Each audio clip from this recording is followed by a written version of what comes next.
feel like two could go through here, right? A little bit too wide. A little bit too wide for my liking. But it's all good. Let's see. Are you ready? Are you ready? Are we on and popping now? Oh, I can hear myself, so I guess we are, right? All right, so, quiet in the back. We are on the air. Islam, can you tell them that, please, that we can hear them? Please, thank you. Damn, it's all good. Class is about to start, and tonight we have a class called Etymology and Reading, or Reading and Etymology, whichever one sounds better to you. Why? Because sometimes when you say reading, people are turned off. And it, because the schools didn't teach you to read. They didn't teach us to read in these last generations, teach you to read at all. So you failed it maybe.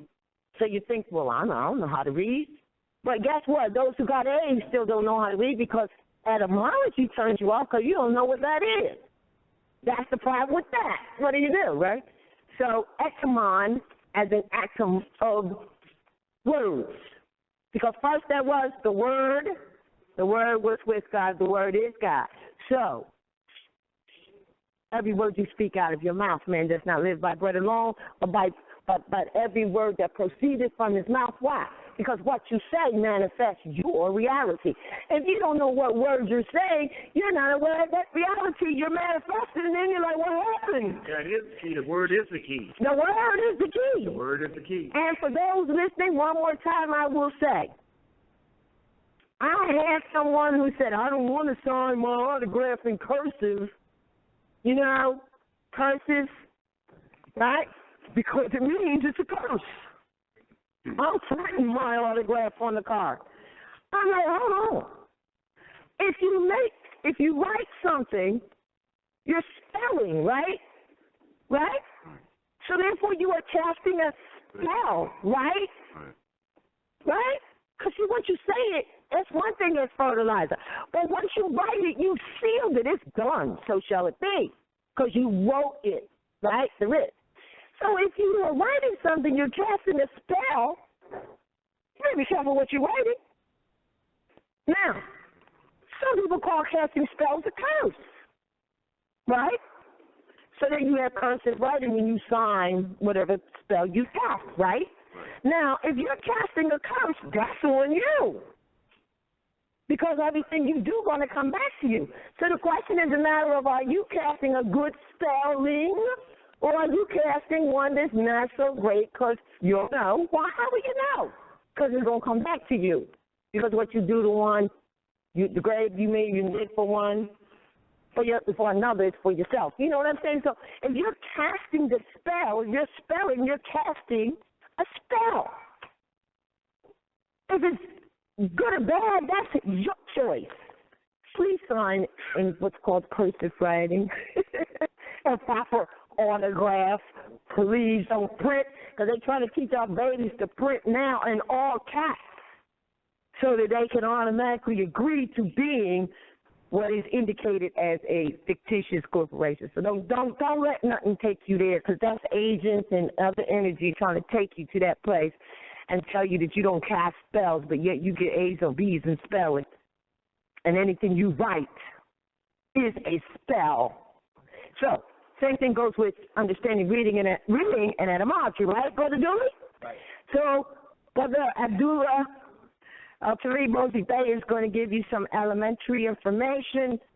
Once again, because we've been doing this for a long time, haven't we? You just keep that close near you. Don't hang it up. And you can clip this on you. Where you want to clip it at?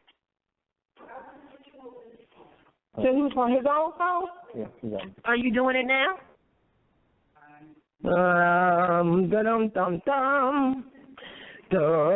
This is crazy. This is blue. This is the electrifying age of information and technology. This is not just a Bluetooth. This is a microphone. Isn't that crazy? That's crazy. Are we ready? We're almost ready. So Everybody feeling all right today? I do not like that wide gap. The next time y'all make the gap, please do not make it quite as wide. It's very much irritating me. It is not bringing unity. It's bringing division. Division is to divert division. I don't like it this wide. Please just don't make it this wide, and everybody go the other way so you don't walk in front of the camera. I don't like this. This is a divide right here, and it feels that way.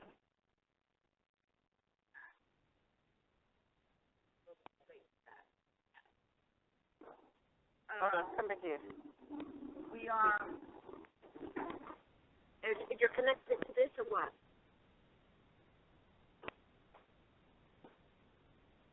Are we on? We got that in right now. No. She's on. No. Let's make sure we keep. Hold on a minute. Let me just keep it up. That's all we get. No. Well, are we on right now on either phone? All right, hold on. Where am I listening to? My phone.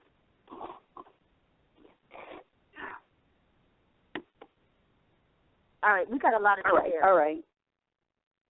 You're listening to my phone. Make sure BT is turned on and in range. All right, continue with this phone. With your phone? Yeah. All right. Hold on. Is this steady now? No.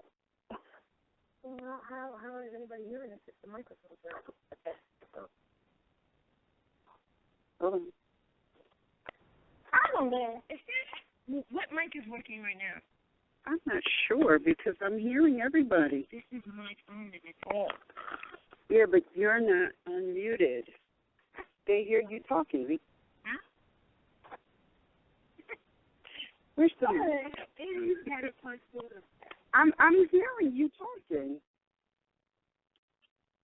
through your phone. No, going over the air. I know I should have just left it turned on. I think I'm listening to myself talk on here.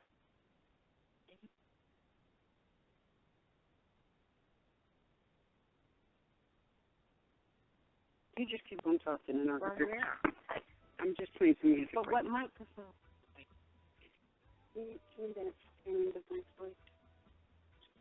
So you mean you just put music on?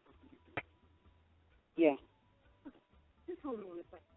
Just hold on a second. I thought this was about how wonderful electronic.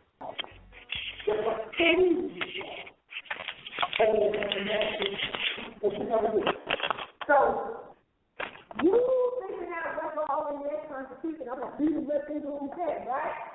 I'm going to do what they don't get. I'm going to learn right? Right? That's right.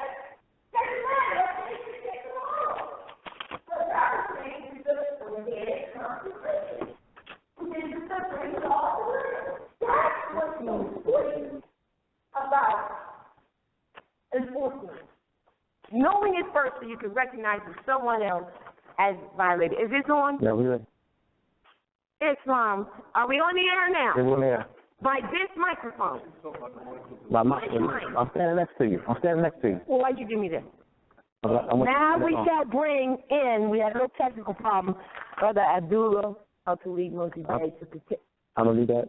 I'm trying to find out, does he need this or not? No, Mike. I'm good. All right, you put it to me, so that's yeah. All right. For etymology and reading and etymology, whichever way it feels comfortable to you. Right. Wow. I'll be here once a month for I don't know how long. We're doing it once a month. I got a book coming out next month, Illumination of the Mind. They're going to sell for about 15.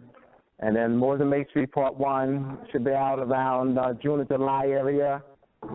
Masonic Compass Square and the connection to timekeeping measure will be out around the same time. The next issue of the Masonic Gate will be out about 4 months, all right? Then it'll be every 3 months thereafter. I just held off the paper so I can focus on the book, all right? Question. I posed this. I was at the at school on yesterday, actually, I've been doing this teaching etymology there for the past 4 years. I go there once a month for the past 4 years. One of my former etymology students, European male, teaches at the school. It's Asiatic school. It's a private school. And I teach the kindergartners to the second grade as one group. At the second and third grade, that's one group. And the fifth and sixth graders. Well, I asked the question, what is etymology? So I'm going to ask you the same question I asked them. What is etymology? Grammar and reading. All right. You say grammar and reading. What is etymology? Study of grammar. Study of grammar. What is etymology? Study of the root meaning of words. What is etymology? Study of grammar. Study of grammar. What is etymology? Atom of a word. An atom of a word. What is etymology? History of the word. What is etymology? Origin of the word. What is etymology? Knowing what the word is. Knowing what the word is. All right? Now, when I ask the students what etymology is, their response to the question is etymology is the study of words. And I show them that etymology is not the study of words. As you're correct. You're correct. The answers are correct.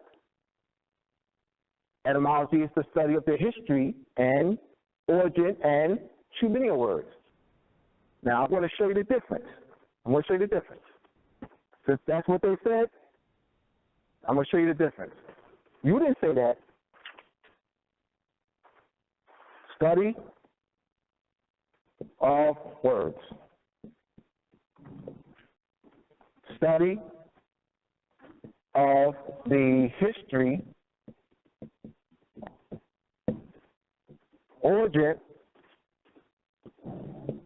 and true meaning of words. All right? So the question is, what is etymology? The question. What is etymology? And you answered correctly. There's also grammar as well, and there's true meaning in the atom of a word. All your answers are correct. All right? So that's, why isn't etymology the study of words? Let's analyze that. Why isn't it, I'll ask you, why isn't it the study of words? So since you didn't answer that, this is not your answer, this is the students' answers.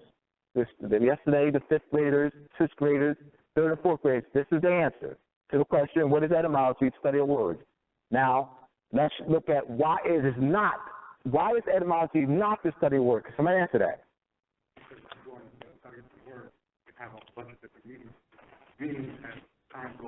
Come up here, please.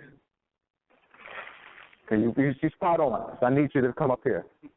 You're spot on. I need you to speak clear. Let me speak. Let me help you get the mic on. Speak loud, brother. You're on. Go ahead. If you go into the history or the study of the word, as you go into time, it'll take on a connotative meaning. So as time progresses, it'll take a different meaning from this time, another different meaning on this time. It'll kind of take away from the origin of what that word really meant. Basically, it's just if you go into the study of a word, it'll have a bunch of different connotative meanings as the word is. Keep on, brother. Please, come on. Keep on, brother. For example, if you have the word black means tan or pale. If you go into the study of it, over time it'll take on the connotative meaning of as far as what the society wants to give that specific concept. So if they want to apply it to a natural person, they'll find someone who is probably not the most attractive society like us. They'll try to bring that we're black, we're pale or tan or related or deaf or whatever. That's not the original meaning of the word. We gave that meaning based on the fact of the time or what, however we want to relate it. That's not that amount of the word. Man, give him a hand. Give him a hand. He's been with us for a while, because I remember when I was doing the one from I remember him. He was for a while. He was kind of muffled. I didn't hear exactly everything he said, but in a nutshell, what it is. All right, what he's saying is that telling us why etymology is not the study of words. that over a period of time, words are given connotative meanings. So if you're just studying the words, you may just study the connotative meanings of words. That's studying words, all right? But if you're studying the etymology of words, you're studying the history, the true meaning, origin of the words, all right? Knowing that, as he's saying, that over a period of time, words are given connotative meanings, you know, as in the case, nice. Nice in the 1500s means stupid, ignorant, not knowing. What is the, so you say, well, I want to study the meaning of nice. All right? So you study the meaning of nice. So we're studying the word, right? We're studying words. We're studying words, and this is what I did yesterday. So we're studying, let's study the word nice. Let's study the word nice. So we say, well, we're going to study the word nice. So you have your entry-level meanings, all right? These are called your entry-level meanings. Entry-level meanings. The number 1, 2, 3, so forth, right? So by studying the entry-level meanings, you're studying the meaning of nice. You're not correct. You're studying the word nice. But you're not studying the true meaning of the word nice. You're not studying the origin of it. All right? He's put it, it was right on, brother. And this is something that I'm going to emphasize in my book. In fact, I need to even use it as focuses as a lecture. All right? So nice comes from the Latin ni and sierra. So this is no. In this case, to know. And this is not. Ignorant. And even ignorant. All right? So in this case, I is not. No as in gnosis. Gnosis. All right? No. All right? So stupid. Well, the I means not. I is not. I is the prefix. The root word is G-N-O, as in the word, you have gnosis. All right? Gnosis. All right? So you say, well, he's a nice person. Ignorant. Not know. All right? Foolish, stupid, ignorant. All right? So we're studying, so let's look at the difference between studying the word or studying the true meaning and history of words. All right? So etymology is the study of the history, origin, and true meaning of words. And we be cognizant, as the brother said, of connotative meanings that are connected to words over a period of centuries. Very important to know that. You must be cognizant of that. Because this is how we're deceived. This is how our birthright is stolen. This is how they put us into colorful jurisdictions. And understanding how jurisdictions are created through language. What they've also done, there's an article written by Randy, sorry, last name is Randy, professor out of Georgetown University, law professor out of Georgetown Law School, Randy Barnett. Randy Barnett, he has an article called The Original Meaning of the Commerce Clause. Google it. The Original Meaning of the Commerce Clause. Real good article. Randy Barnett, The Original Meaning of the Commerce Clause. Georgetown University Law School. He shows that the word commerce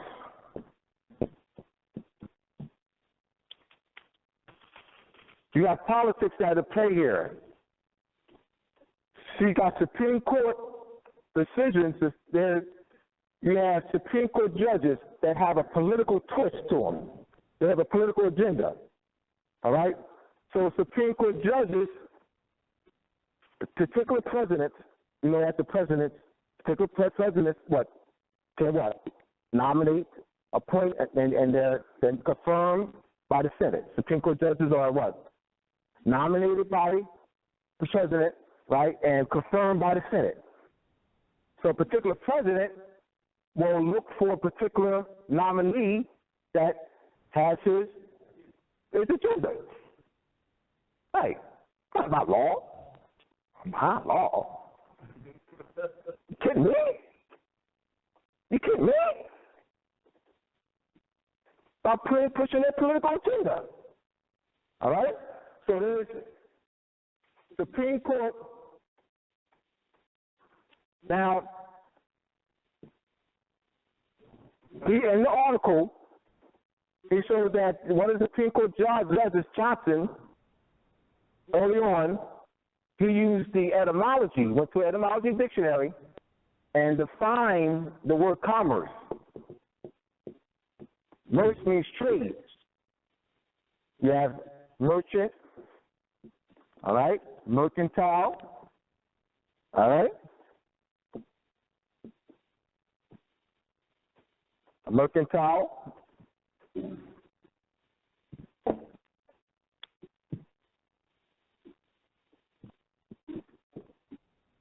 So what they did was included agriculture. They expanded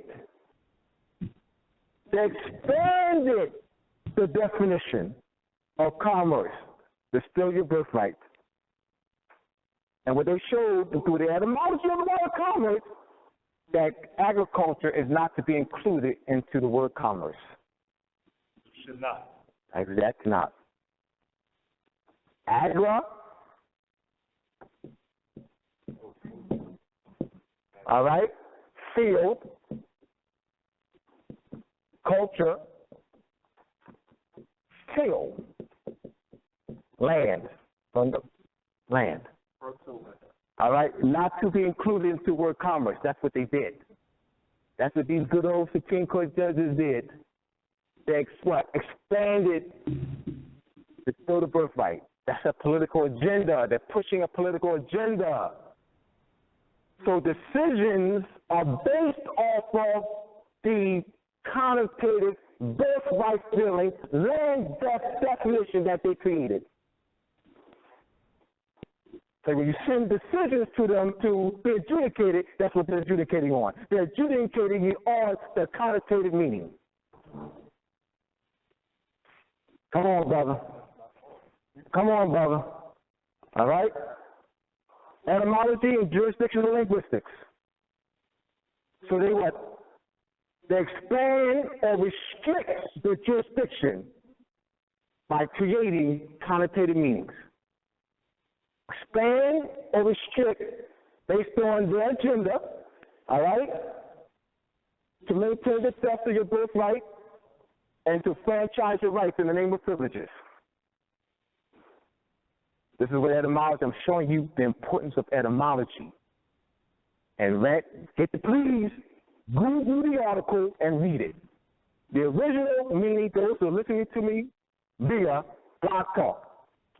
Once again, the article is titled The Original Meaning of the Commerce Clause by Randy Barnett, law professor of Georgetown University.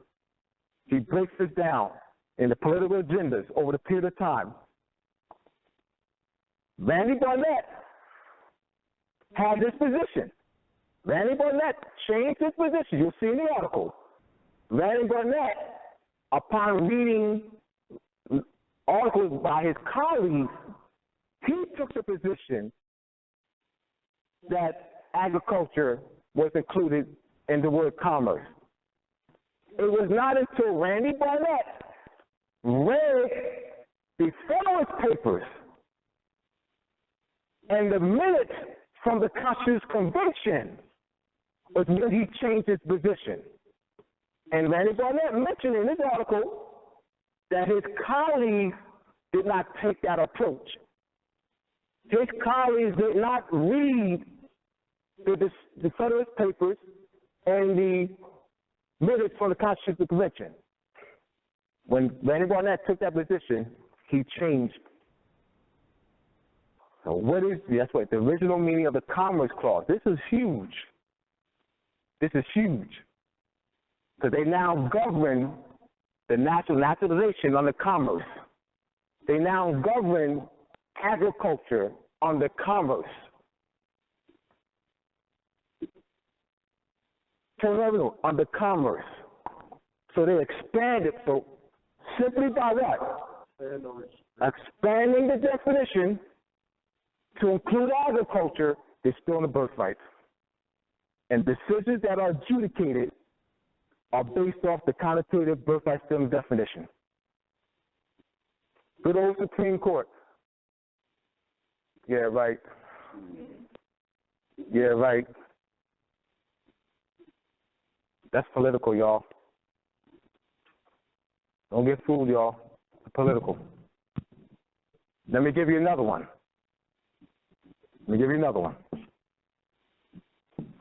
Let's talk about the good old Supreme Court. Yeah, right. Them jokers. It's political, y'all. And the 1789 Naturalization Act. 1790 Naturalization Act.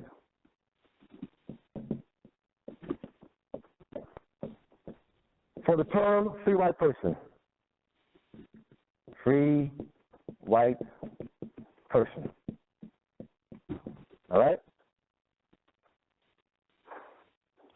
They define in the 1790 Naturalization Act free white person to mean those commonly counted as the European races.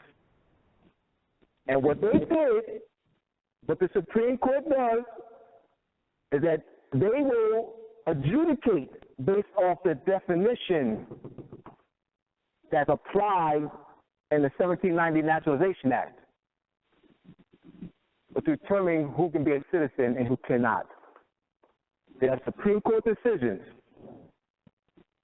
1850s, 1860s, 1870s decisions on who can be the citizen based off the definition that they apply to the term free white person, those commonly counted as the European races. But we already know that it doesn't mean Caucasian. In the 1932 Black-Star Dictionary, it has the annotation of free white person to include Magyars, Finns, Lapps, Albanians, Basques, Moorish inhabitants of Spain and Portugal, North Africans. It does not mean Caucasian race. Now, Johann Steddy Boomelbach, he was the one, and we go again with the connotative meanings. Johann, now this is going to, now I want y'all to sit down. Hold on, y'all. Please hang on to your chair. Don't out the door, y'all. I'm up and throw around, drop the box on y'all. Do not go. Hold on, hold on, your chair, y'all. That's who the Caucasians are. We are. Hold on, please, hold on. Johann Frederick Boomelbach added the modern connotation of Caucasian. Caucasian are those Moors who lived in the Caspian, near the Caspian Seas. Johann Frederick Boomelbach in the 1790s added the modern connotation of Caucasian. I study words, fam.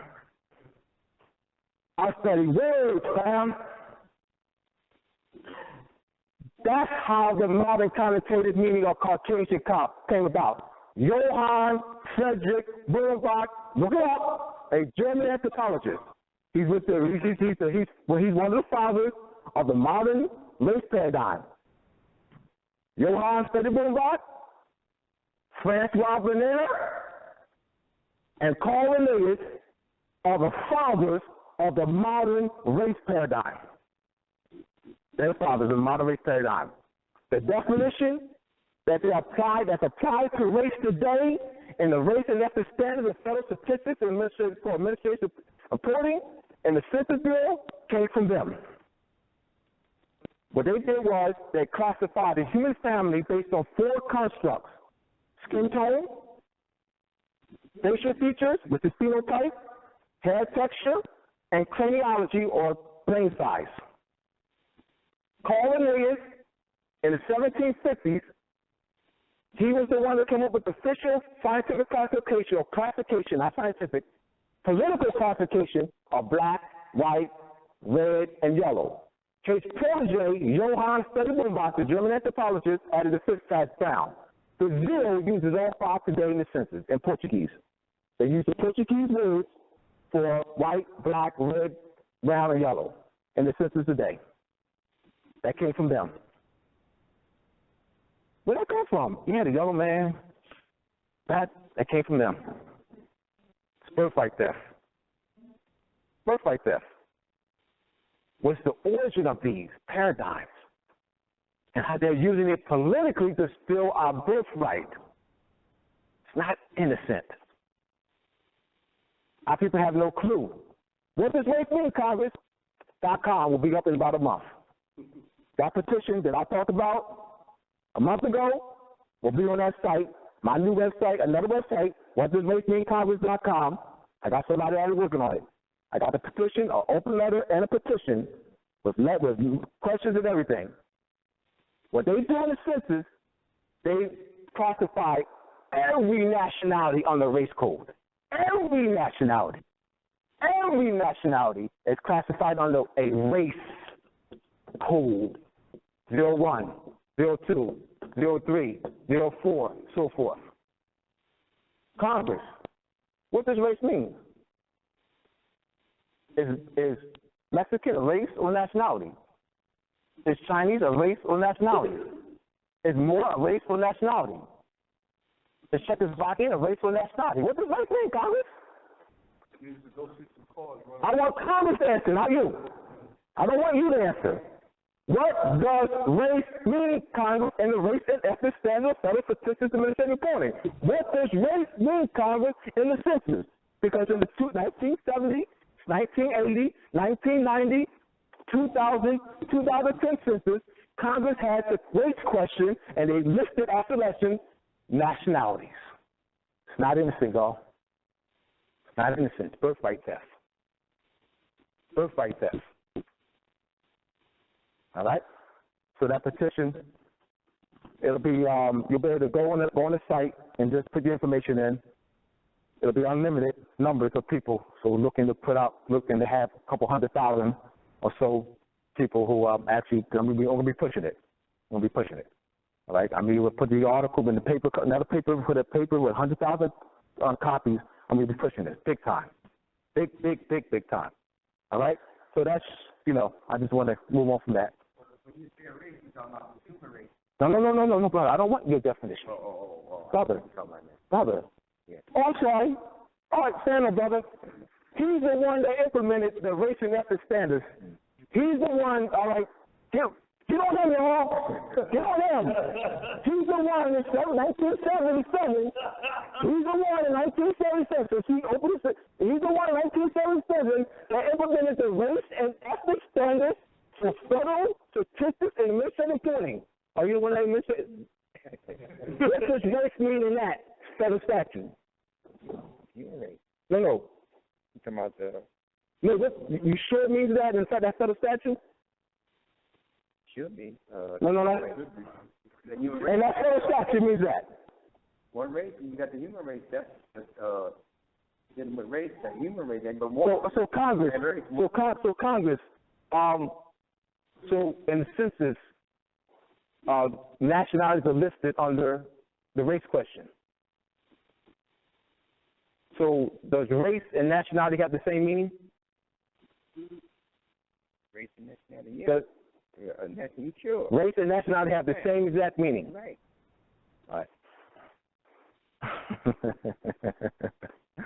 So if you get in the race, I mean, you got the human race, and for one race, that's the human race. I don't want your answer. No, they don't have to be. I want them to answer. They don't have to say me. Brother, they come from Cornelius, Francois Bernard, and Johann Steddermoon. Yes. So we're gonna move on. But so let's give you what's to come. All right? Definitely don't have the same meaning.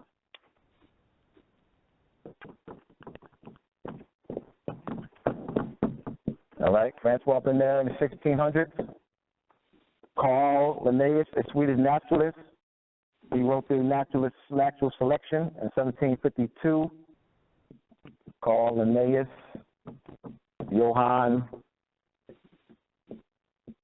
Frederick Blumenbach.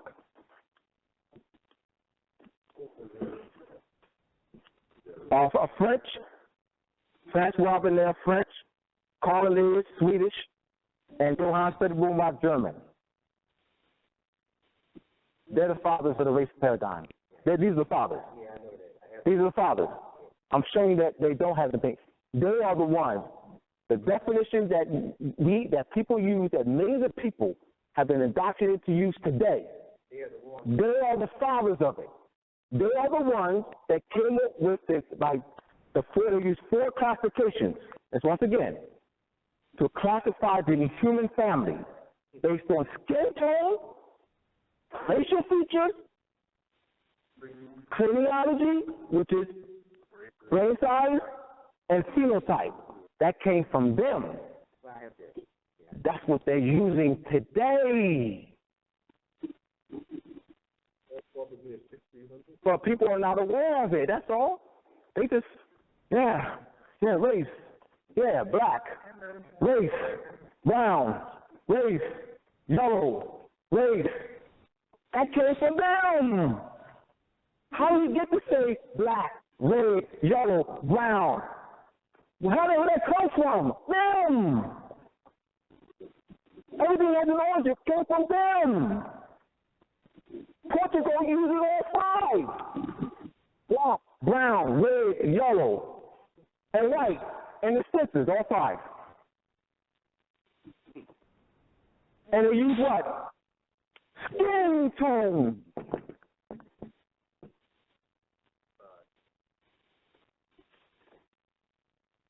These are the fathers, Sam. All right? This is what etymology has done for me. They had to bust this damn thing up. All right? All right, so let's get into etymology and grammar. All right? Real quick. The students, the 5th and 6th graders yesterday, when I asked them, I told them that I would read this to y'all. When I asked them, why is etymology important? And they gave me this 1, 2, 3, 4 responses. To show the correct meaning of words, to defend oneself from accusation, to know how the use of these are 6th graders now, but they've been with me for some been with me since they were in 3rd grade because I've been going there for 4 years now. So they're not. This was not the first time. It was only 2 students that were there for the first time. That was new to the school. To show the correct meaning of words, to defend oneself from accusation. I was highly impressed. I had to read this. To know how the use of words, to know how to use words for power, to know whether someone is tricking / deceiving you, to be a more effective reader, writer, and speaker. This is their response. 5th and 6th graders. All right. So let's get into etymology and let's get into grammar. This is what I did 2 weeks ago, a week and a half ago at the class in Philly. All right, I'm going to erase this here because I need this space. All right.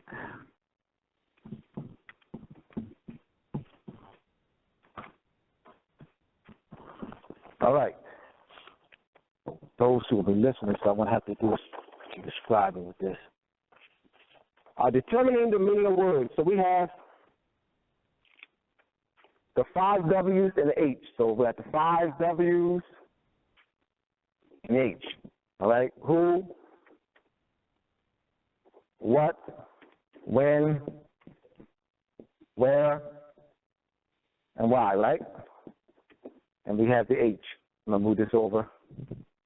What I do with the, I keep moving. I don't know why I keep putting it over here.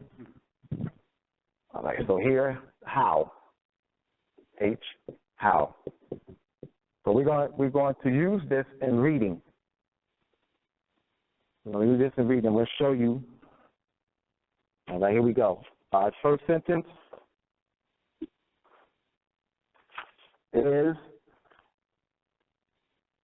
the parents ask the teacher some questions. The parents ask the teacher some questions. All right, the parents ask the teacher some questions. As a teacher. All right, so what is the subject? You know? All right, why? Teachers, the parents ask the teachers, yes.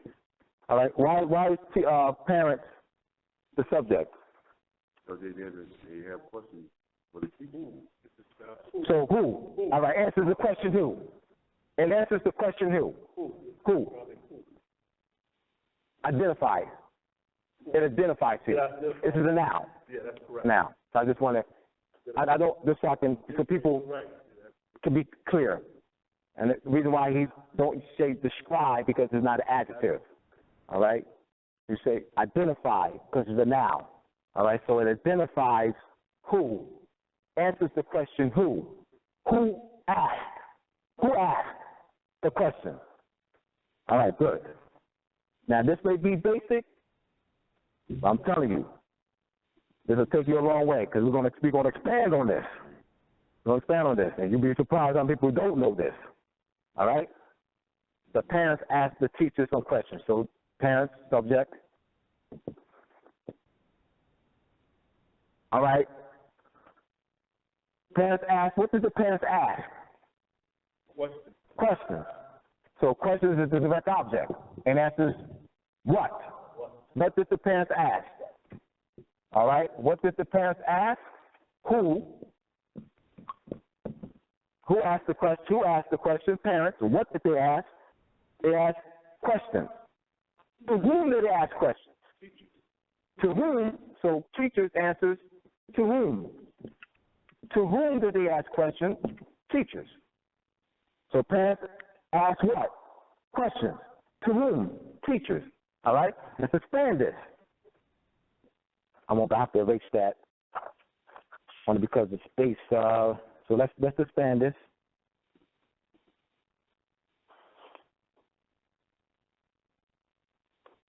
All right, then.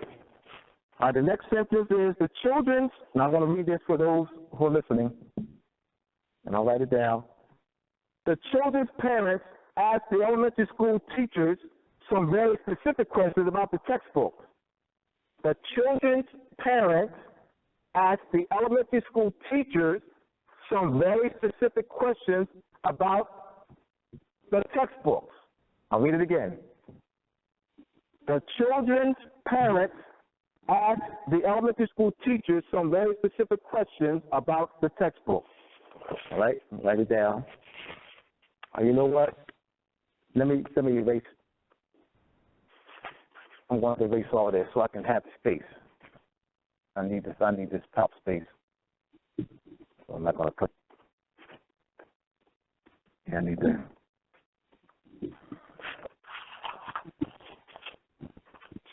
All right, I need space at the top.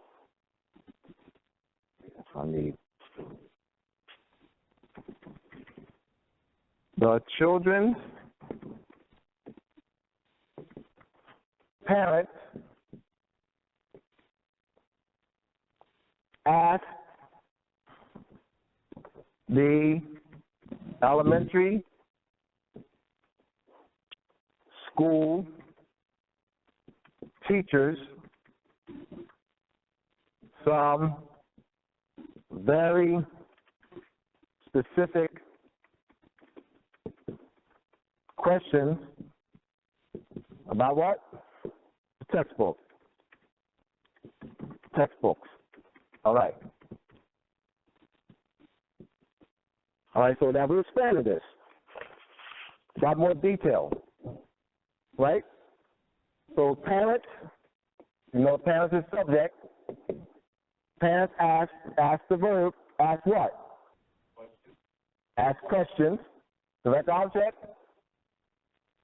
To whom did it ask? Teachers.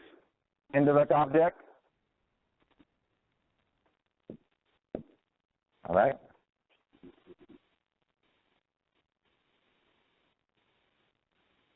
All right. To parents. So whose parent? The children's parents. So whose parents? The children's parents. Ask what teachers? All right. High school teachers? Preschool teachers? All right. Elementary school teachers. All right. So elementary school teachers. What did they ask? What type of questions? All right. Specific questions. Adjective. There you go. All right. What type of questions? So it's describing the type of questions. Specific questions. About the textbook. All right. So you have here, about is the preposition. It shows the relationship between questions and textbooks. What questions? So we have specific questions. All right. Getting more information about the textbook, about the house, about the car, about what? The textbook. All right, so we ask specific questions, and then what? About the textbooks. So about the textbook is the prepositional phrase, about is the preposition, so we get more information. And this can be expanded to using clauses and phrases. But if you understand the structure of it, doesn't matter how long it is, whether it's phrases or clauses. All right? Someone erase this for me, please. Erase that sentence for me, please. We'll use another sentence. Thank you. All right, the next sentence, I'm going to read it for those who are listening. The young woman in the yellow car recently completed an electrical engineering degree. The young woman in the yellow car recently completed an electrical engineering degree. Thank you, brother. The young woman in the yellow car recently completed an electrical engineering degree. So I'm doing this for those who are listening, all right? Because you guys can see, you guys can have the advantage of looking at it on the board. They're not.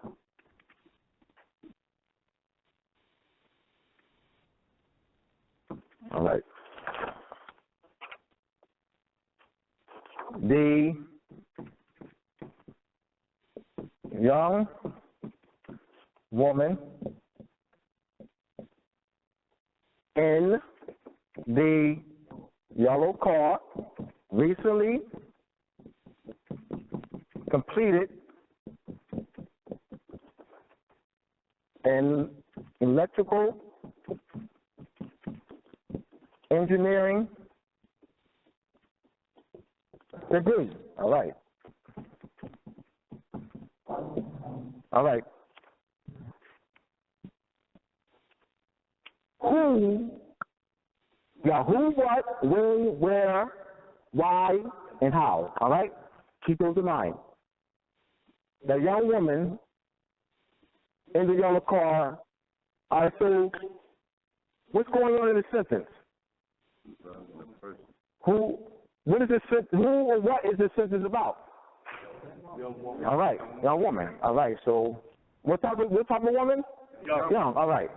So it gives more information about the woman. All right. So absolutely adjective. All right. Subject is. All right. So what did she do? Or didn't do? What did she do? She studied for the degree. You said she studied for a degree.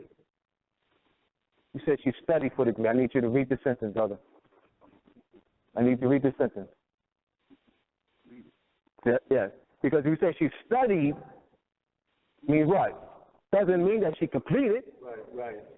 That she completed. Right. Yeah, she completed. That's key. All right? She completed. Verb. A young woman completed what? Electrical engineering. All right, so she completed a degree. So these are adjectives. So she completed a degree. So direct object, the young woman completed a degree. What type of degree? All right, electrical engineering degree. All right, electrical engineering degree. So electrical and engineering are modifying degree. What type of degree? Social studies degree, social work degree, and what? Electrical engineering degree. When did she complete it? Recently. Last year? 100 years from now? 100 years ago? 10 years ago? Recently. All right. So when? Who, what, when, where, why, and how? So when, recently, right? Recently. There's one place you got the woman. The young woman, she was in a yellow car. All right? So in the yellow car, there's a preposition of phrase. All right?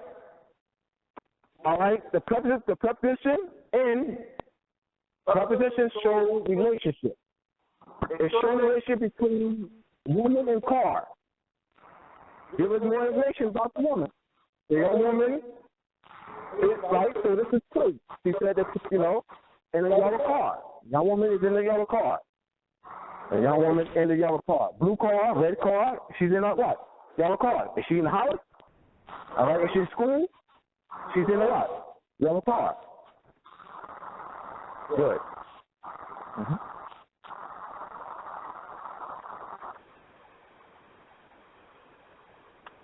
Yes. Yeah, so the young woman is in the yellow car. The young woman is in a yellow car.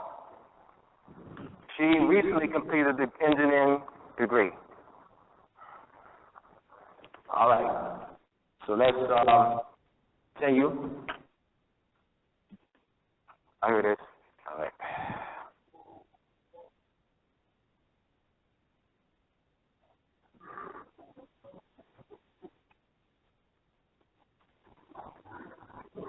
All right, we have, all right, here we go. Can someone raise that for me, please?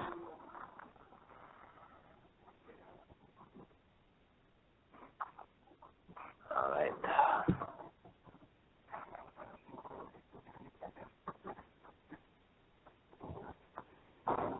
All right, I'll read this. The security system sometimes prevented the communication of signals. The security system sometimes prevented the communication of signals. The security system sometimes prevented the communication of systems. All right? The security system sometimes prevented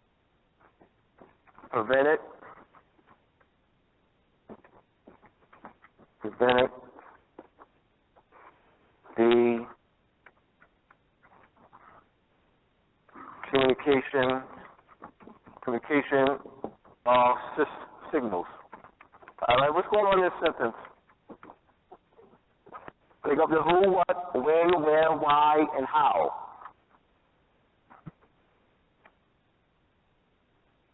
It could be a what? It don't have to be who. It's not always going to be who.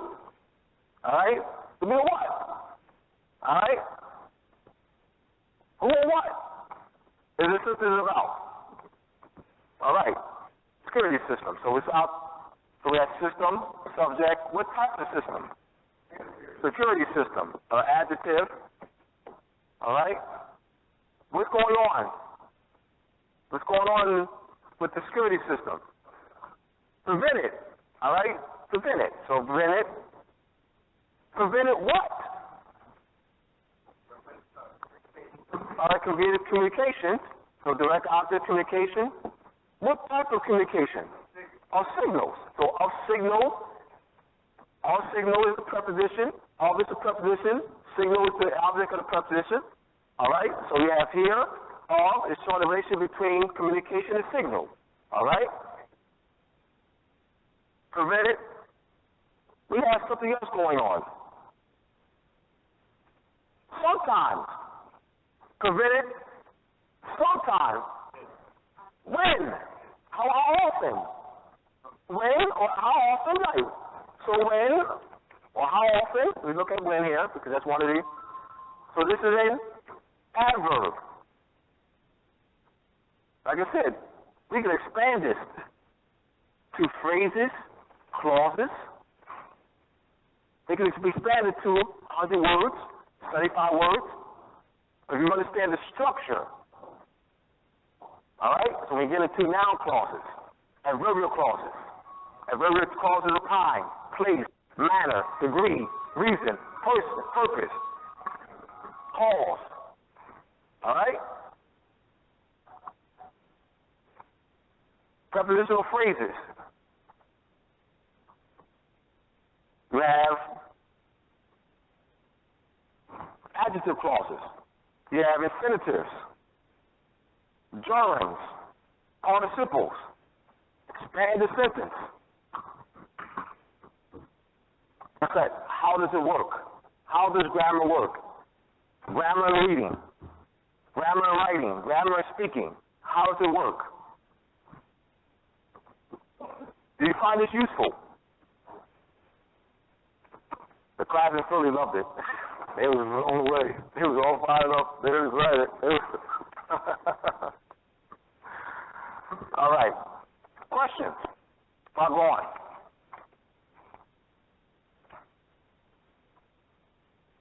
Comments, criticism? You don't find it useful? I shouldn't be here. Wasting my time. Well, I shouldn't have brought me up here. Okay. All right. Yes.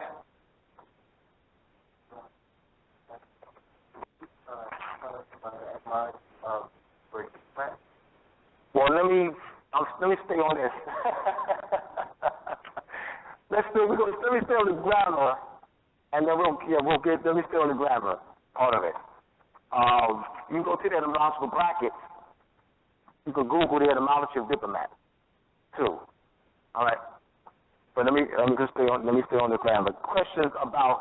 So when I ask if there are any questions, I think I need to be more specific. So my bad.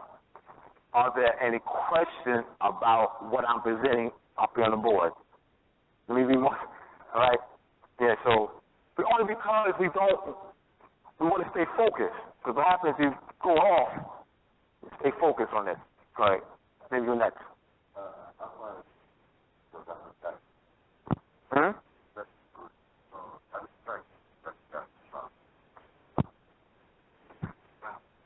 Yeah. Yes. I was stating that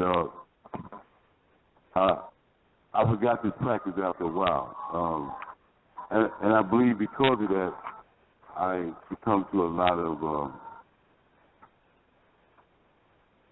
mishaps in my life. Because I didn't ask who, I didn't know where, I didn't know why. It was going through the motions of life. So this right here has given me, it's like a token now to me. Because what I'm about to attempt to do, I can use that as a headline and continuously stay with that. Because yes, I enjoy writing poetry and writing law. So this right here, it brings me back. So all right, good. Like, Liz, Naeem.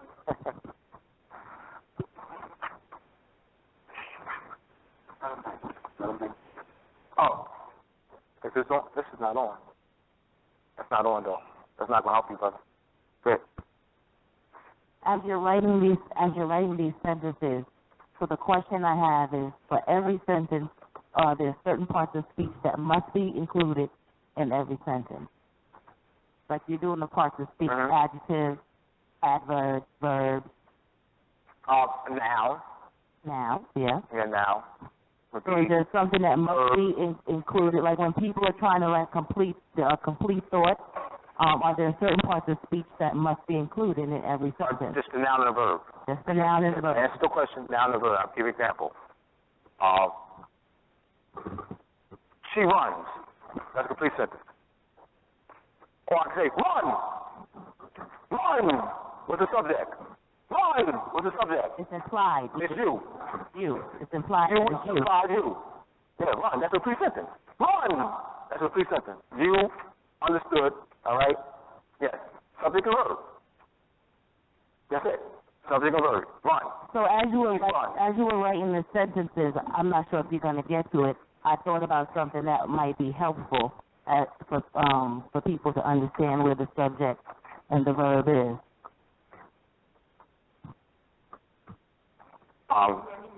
Please repeat that. As you were writing the sentences, for some people who are maybe struggling with the grammar, because you keep asking about the subject, how you can identify where the subject is in the sentence. I thought about something that maybe perhaps as a visual can help people. Yes, please. Yes. So the subject comes before the verb. So if you find the verb in the sentence, you know the subject should be prior to it. So usually if you draw a line, like in the sentence, yes. Prevented. If we drew a line right before prevented, we know the subject needs to be before that. True. And then the verb follows. So maybe just as a visual. I will do that. Thank you for that. I will add that. Yes. Yes. She's saying, she's giving me a suggestion, all right, to in far as teaching methodology. So if you when you find the verb, she said that you know that the subject will be before the verb. So, yes. In English, not Latin. There's a different word order in Latin, German, and so forth, all right? In English. So in English. So we got to say that because we don't want to, I don't want you to take this and then you study in Latin. No, it's a different word order, all right? All right, so this is the line. Another color. I can't use black because it doesn't. Yeah. This is what she's saying. This is what she's telling me to do. So you told me to demonstrate, that's what I'm doing. All right, this is what she's saying. I'm going to use y'all red so you can see it. So we draw it, this is, prevented is the verb. So we draw the line before prevented. We know that the subject is somewhere before, all right? So prevented. Who or what prevented? Who or what prevented? All right? System. So let's say system, then we'll, what type of system? So we won't say security system, say system, then we'll, what type of system? All right? We want to do it like that because we know that the security is an adjective. Give us more information about the system. All right? Is that what you're talking about? All right, thank you. Question back here. You guys, wait for the mic, please. This is about what was up here, right? Yeah. All right. What I was going to ask was the word yes, no, and maybe. No louder. The word yes, no, and maybe. Where do those words fit into the science of grammar? Like, it's not an adjective. Ask the question about this sentence here. Well, it's not about this sentence. It's about grammar. So I guess. I can't. And this is in a sentence. It wouldn't even make. It has to be structured in a sentence so I can. That's what you're asking me how it fits in. I have to show them in a sentence how it fits in. Without doing that, it wouldn't make sense to them. Okay. I can't. It wouldn't make sense to them. Yes, please place the flag over there. I'm not. Yes. Yeah. I'm not understanding what you're saying. The words yes, no, and maybe, how are they classified in grammar? Like, what kind of words are those? Oh, all right. I'm sorry. I thought you was... all right, I got you. Yes, there would be nouns. Okay. Yes, noun. All right? I got you. Now, a word can have more than one part of speech. Keep in mind, a word can have more than one part of speech. All right, so, and that would look depending on how it's used in the sentence. Example, run.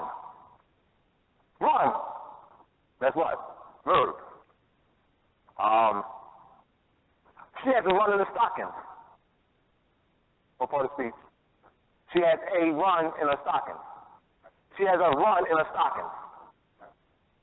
A run now. She has a run in her stocking. Now. Run. Verb. And she has a run in her stockings now. We got the word run. We have the word run, used as a noun, and used as a verb.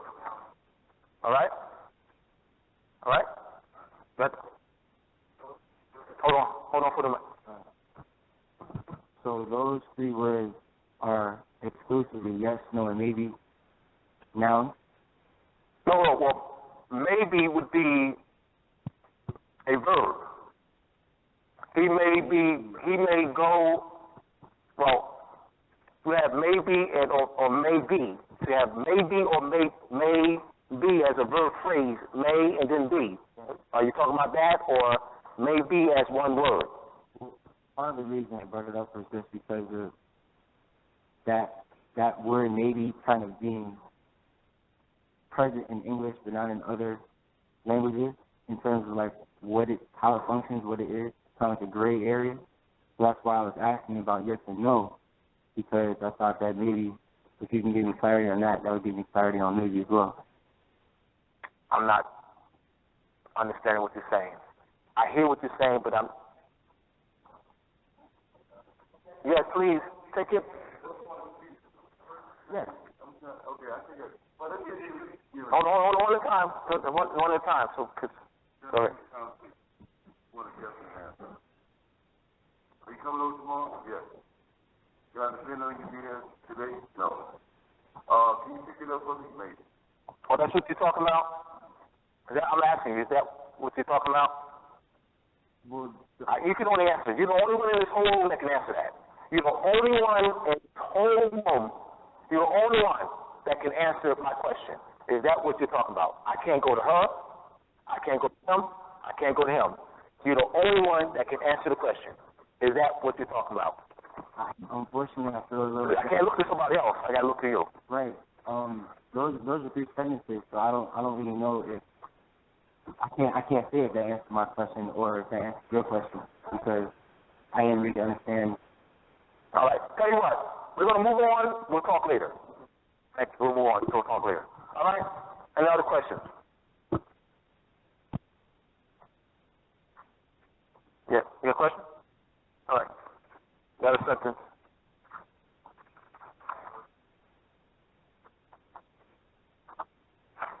Take. We'll talk. We'll do that later. All right. Someone erase that for me, please. The next sentence: the labor negotiations over the workers' wages ended in a strike. The labor negotiations over the workers' wages ended in a strike. And I'm doing this for those who are listening. The labor negotiations over the workers' wages ended in a strike. Because they're going to be... Thank you. Good? The labor negotiations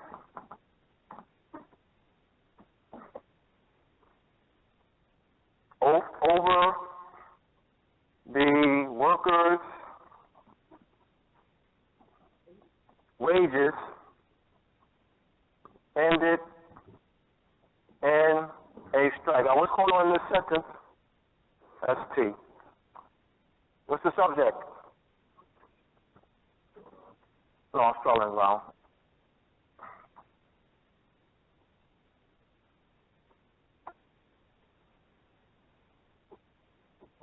All right. The labor negotiations over the workers' wages ended in a strike.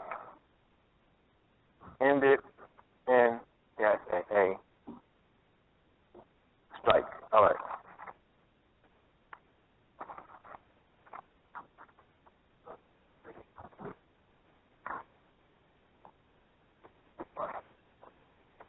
He said the subject is wages. All right, hold on, give me a minute. All right, why do you say the subject is wages? The labor. Just give him a minute.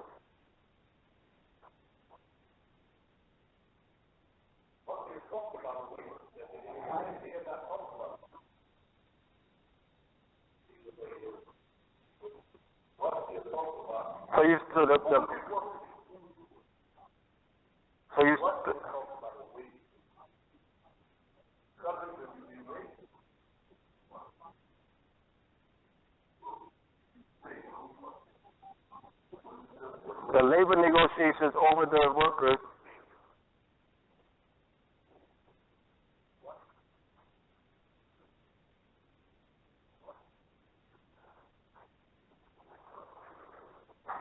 What is this sentence about?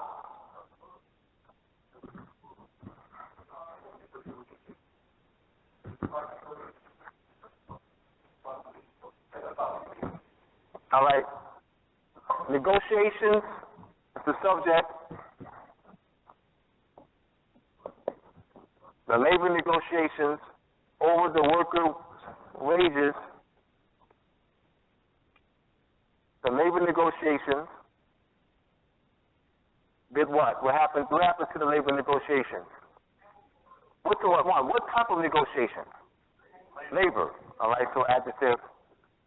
What type of labor negotiation? All right. For what?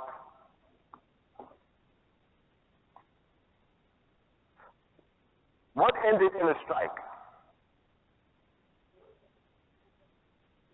What ended in a strike?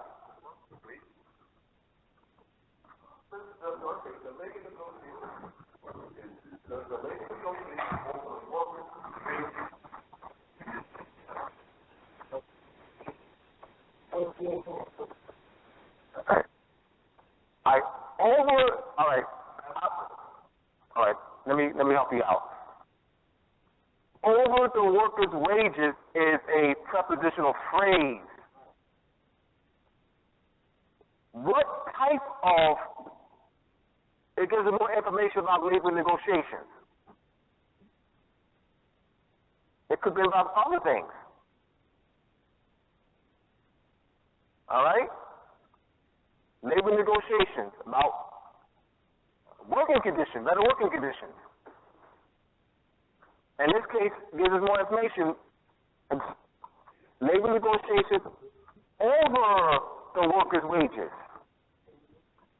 Ended. Right. But I'm saying he's not the only one. There's many people that do that. All right? And I thank you for that, brother. All right, for at least, giving it a great effort. All right? That's the key. Let's analyze, all right? So look at this, knowing that over the working wages gives us more information, all right? The labor negotiations, ended, all right, ended. So in a strife, end is a preposition, all right? In the strife is a prepositional phrase. So it gives us more information. Now this is how did it end? In a strike. Over is a preposition. Yes. Well, let's do that. The labor negotiations ended in a strike. All right, let's put it here. The labor negotiation, any way in which I can get this point across is all right. Negotiation ended in a strike. All right, let's do this. All right, the labor negotiations ended in a strike. But we want to. What about more information? So let's start with this sentence. The labor negotiations ended in a strike, but we can expand on it. We're going to get more information. All right? What about the labor negotiations? All right? Over the workers' wages. All right? So over the worker wages gives us more information.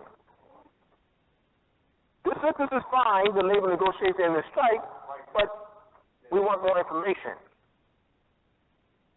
We want more details. We want information about what are the negotiations, what are they negotiating about?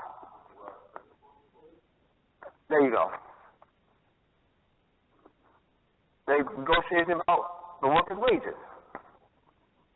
All right? So you see how that works? All right? Any other questions? We're looking at how grammar works. How they work. Yes. Pardon me.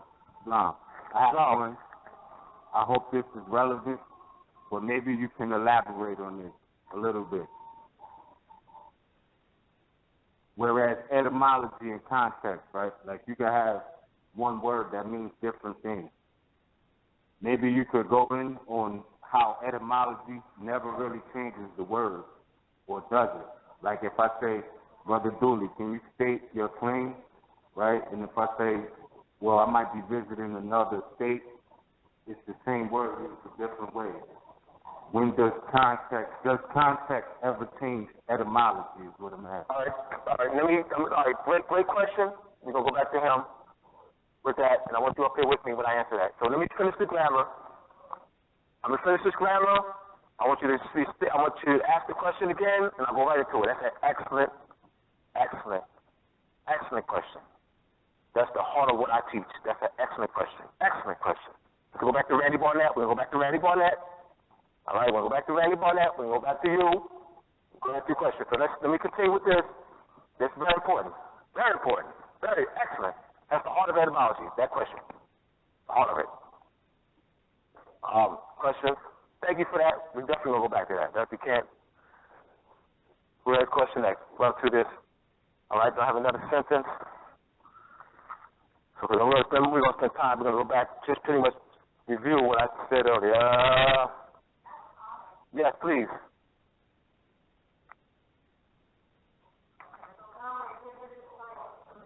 Yes. Yeah, I'm looking, yes. I'm listening. Okay, so the comment I have is when you have the apostrophe S, the S apostrophe at the end, where the people get confused and thinking workers is plural, for the show in possession, workers' wages, because the wages belong to the worker. I didn't hear you touch upon it. It's on both. It's on both. Right. Showing possession. Number, plural, which is number, and it's showing possession. So it's doing both. Yes. The S apostrophe in there means it's plural, but it's more than one. Workers, apostrophe S is what? Possessive and what? Singular. Possessive is singular. Apostrophe S, possessive is singular. S apostrophe is what? The plural. All right, that's what you're asking. Well, I just wanted to make the comment to point that out. Yes, because I didn't hear you talk about the possession. Okay. Thank you. Yes, it is. I'm glad she did point that. I didn't point it. Yeah. No, please. No. We don't add. But that's not, all right. What I'm saying is not, I need you to add. I mean, because what you're saying is, it's going to help all of us out. I mean, you don't want to just move on. That was a very, very good observation and question to ask. You know, it is, because a lot of people, they, like, getting this is so important. And the way that you write it also is the way that you would have to say it. And the way that you say it, has to be how you would write it. So if you're the worker and I say, that's the worker's slash, or that's the worker, whatever it's that just means that it's possession. But if it's the apostrophe is after the S, it's possessive and plural. And these are the little things that we often learn. And Julie's teaching it. All right, so my mom was a teacher, and she was specifically for reading and stuff. So we got that, but not just because of my mom, but through the days we came up. That's what you learned in school. It's third grade stuff here, right? Yeah, third grade. This is third grade. This shows you just how much they're not teaching your children, our children, our children. And it's so important because when you know that the English language, people get these excuses, that the English language ever learn to the third crowd right now. No, it doesn't. You're divided into the kids to teach them how to speak. So we need to know this grammar. This is part of the 7 liberal arts. Part of the 7 liberal arts. It's important. But we remember that, you sound like what you think, you sound like a white man. Don't even know that you taught this world. So it's important. So when people meet you and they hear you talk all incorrect, that's how they don't make judgments, they just make analysis. So don't be talking about what you think is and this, and you don't even know one of the simple arts that you taught to the world. Islam. Any other questions? I should have this. I should have written sentence on the board.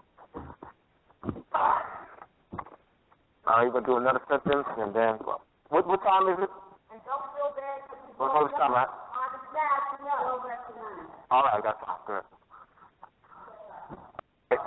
Do another sentence, and I see. Saw the sentence.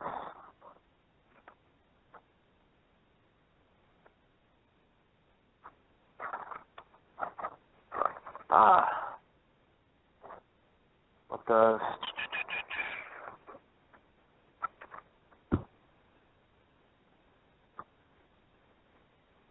all right. The coal mining companies destroy some land when they stripped, mined, and did not replace the vegetation. All right, the coal mining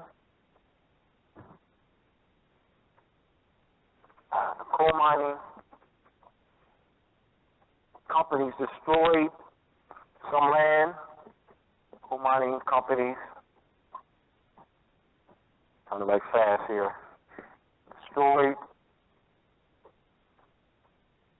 some land. I should have had this up while you were talking about. I didn't think, I didn't think about it until you got done. I said, man, all right, mind. And do not feel bad. Like a lot of Moors, like lately, they feel bad because they don't know what the next Moor know, or they don't know. Let's say they take grammar, the way you just said you ought to know. We can talk about the reasons why we don't know. We can cover that, but let's move forward.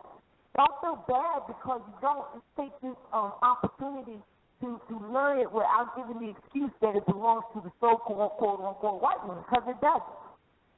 So if we can erase that as being the excuse given, then we can see what it is that we need to retain and trust that it will be as if in an accomplishment.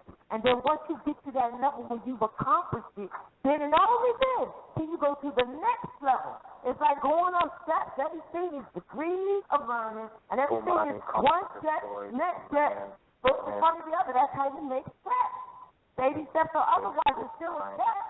But you can't get to the next thing if you don't have a foundation for what you at, where you are. The foundational stuff is what's important. So etymology of, the outcome of it is, in this case, this evening. But as far as saying, that's why we didn't learn anything, because it was planned. Well, now we know better. So when you know better, you what? You do better. Do not feel bad about this. Feel good about it, as a matter of fact. It's never too late. You, no matter where you are, one day, if you, one person, could show one other person something that goes on for forever in their life. You could be somewhere and say one thing that changes a younger person and or no person, doesn't matter, and it makes a difference for the rest of the generations to come. Because remember, this is about the rising generation. And that doesn't exclude anybody who's already here. Why? Because you're nothing but an ancestor returning yourself. So if you get the opportunity to pass something on good to someone without living this life thinking it's all about you and what you're going to gain, no, it's not. It's about you and what you're going to gain and prosperity, yes. I mean, just children forevermore, which is where you came from. Don't feel bad about it. Good thing. We need institutions of learning. That's what you should be seeing in the future, right? Absolutely. Are you ready now? Y'all ready? Y'all ready? Thank you. I'm going to have to do a PowerPoint presentation on clauses and phrases. Now, this is a complex sentence. This is more complicated. This is not a simple sentence. There's 4 simple structures. There's 4 types of sentence structures. You have simple sentences,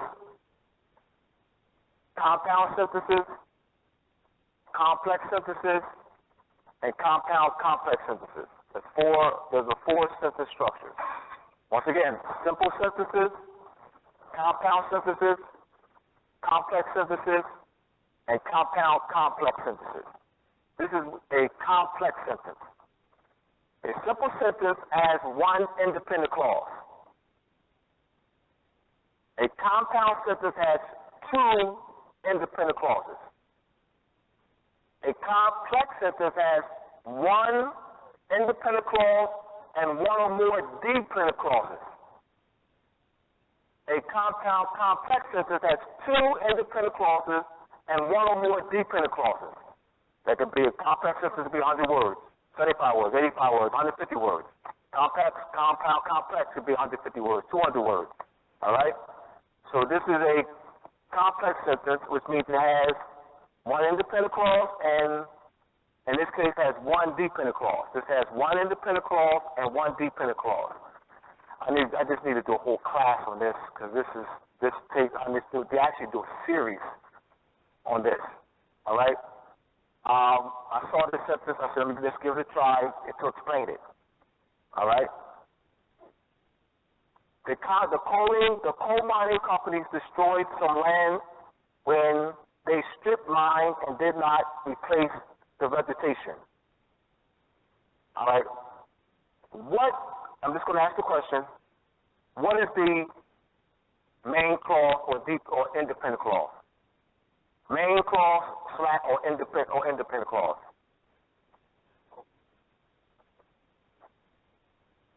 The coal mining company destroyed some land. That's what you're saying? All right, so the coal mining, I have to use different colors. All right, so the coal mining company destroys some land this is the main clause or independent clause. There you go. That can stand by itself. All right?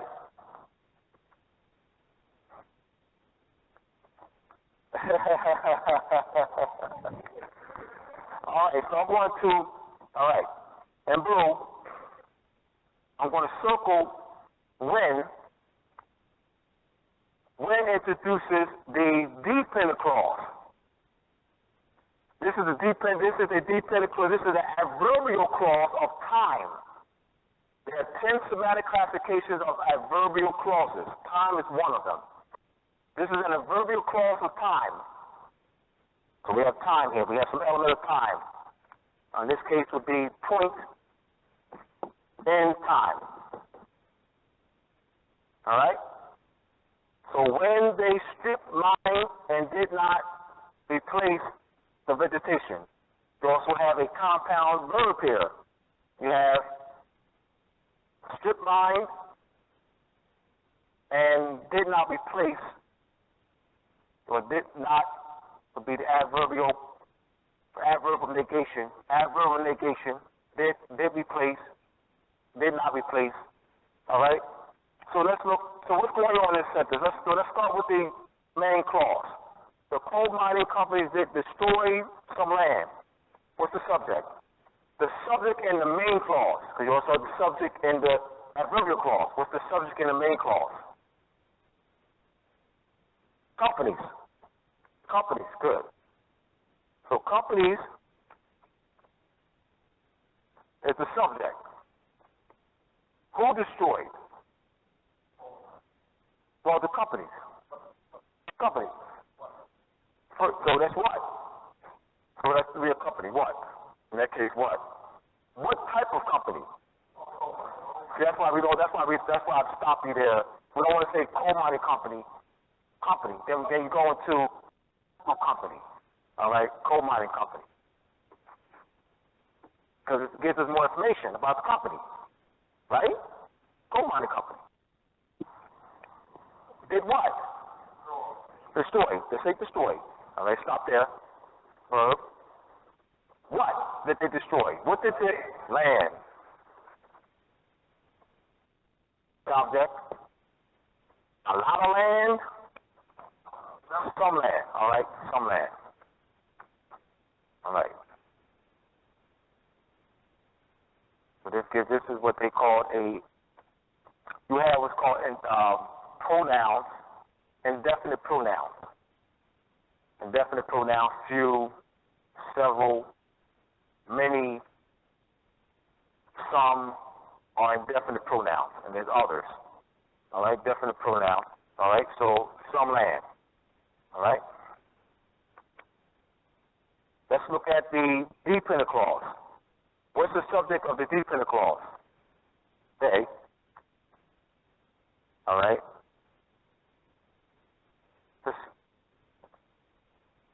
The subject of the dependent clause. Yeah, you have an independent clause and you have a dependent clause. Dependent clauses have subjects, verbs, direct opposites too. All right. But it's not a complete sentence though. It cannot stand alone. When they stripped mine and did not replace the repetition, cannot stand alone. It needs an independent clause.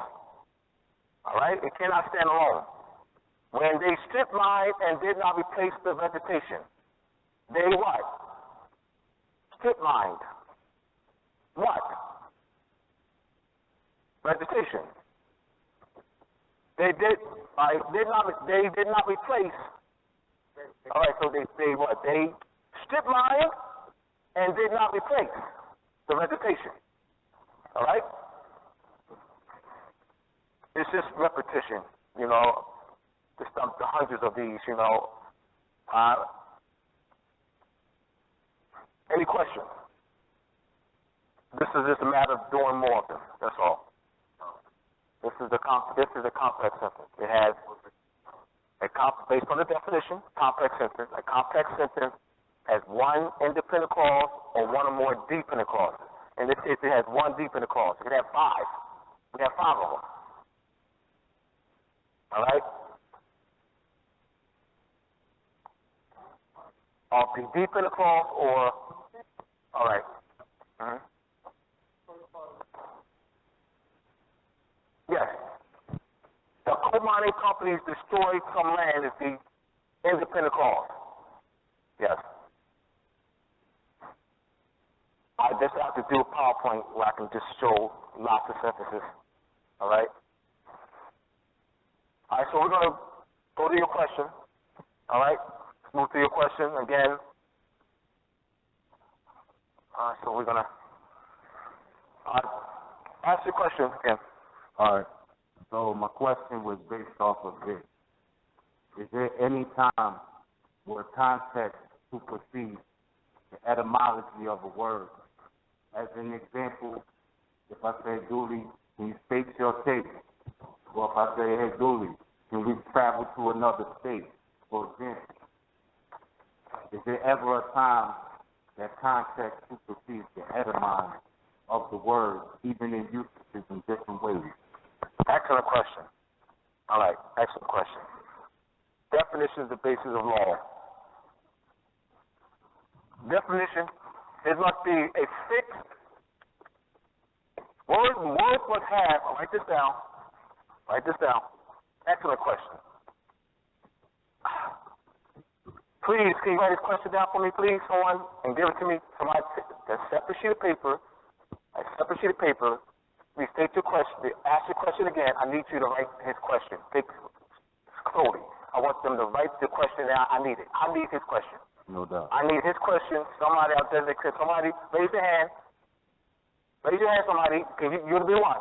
Write his question down. I need it. Excellent. Because I'm going to use his question for a book, an article. No, I'm serious. I'm going to see why. That's important. That's important. We're going to expand on this. All right? All right? Words must have a fixed historical,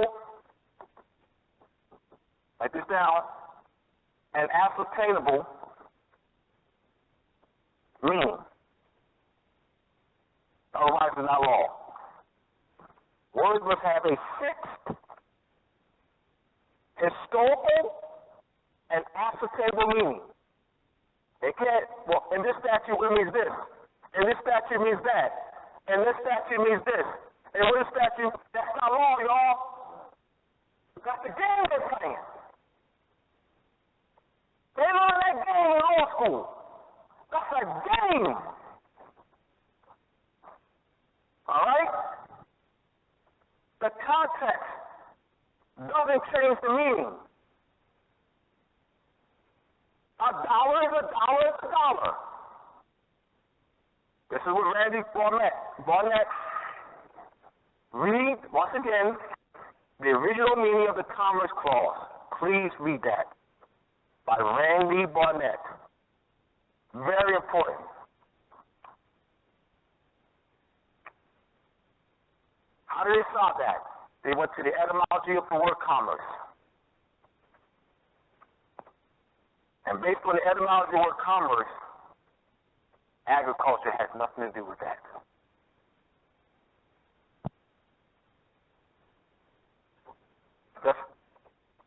The word dollar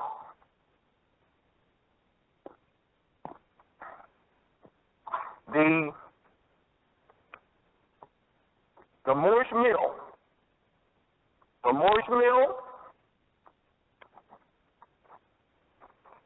you also have what they call the pieces of 8, where a coin was broken up into 8 pieces, called the pieces of 8.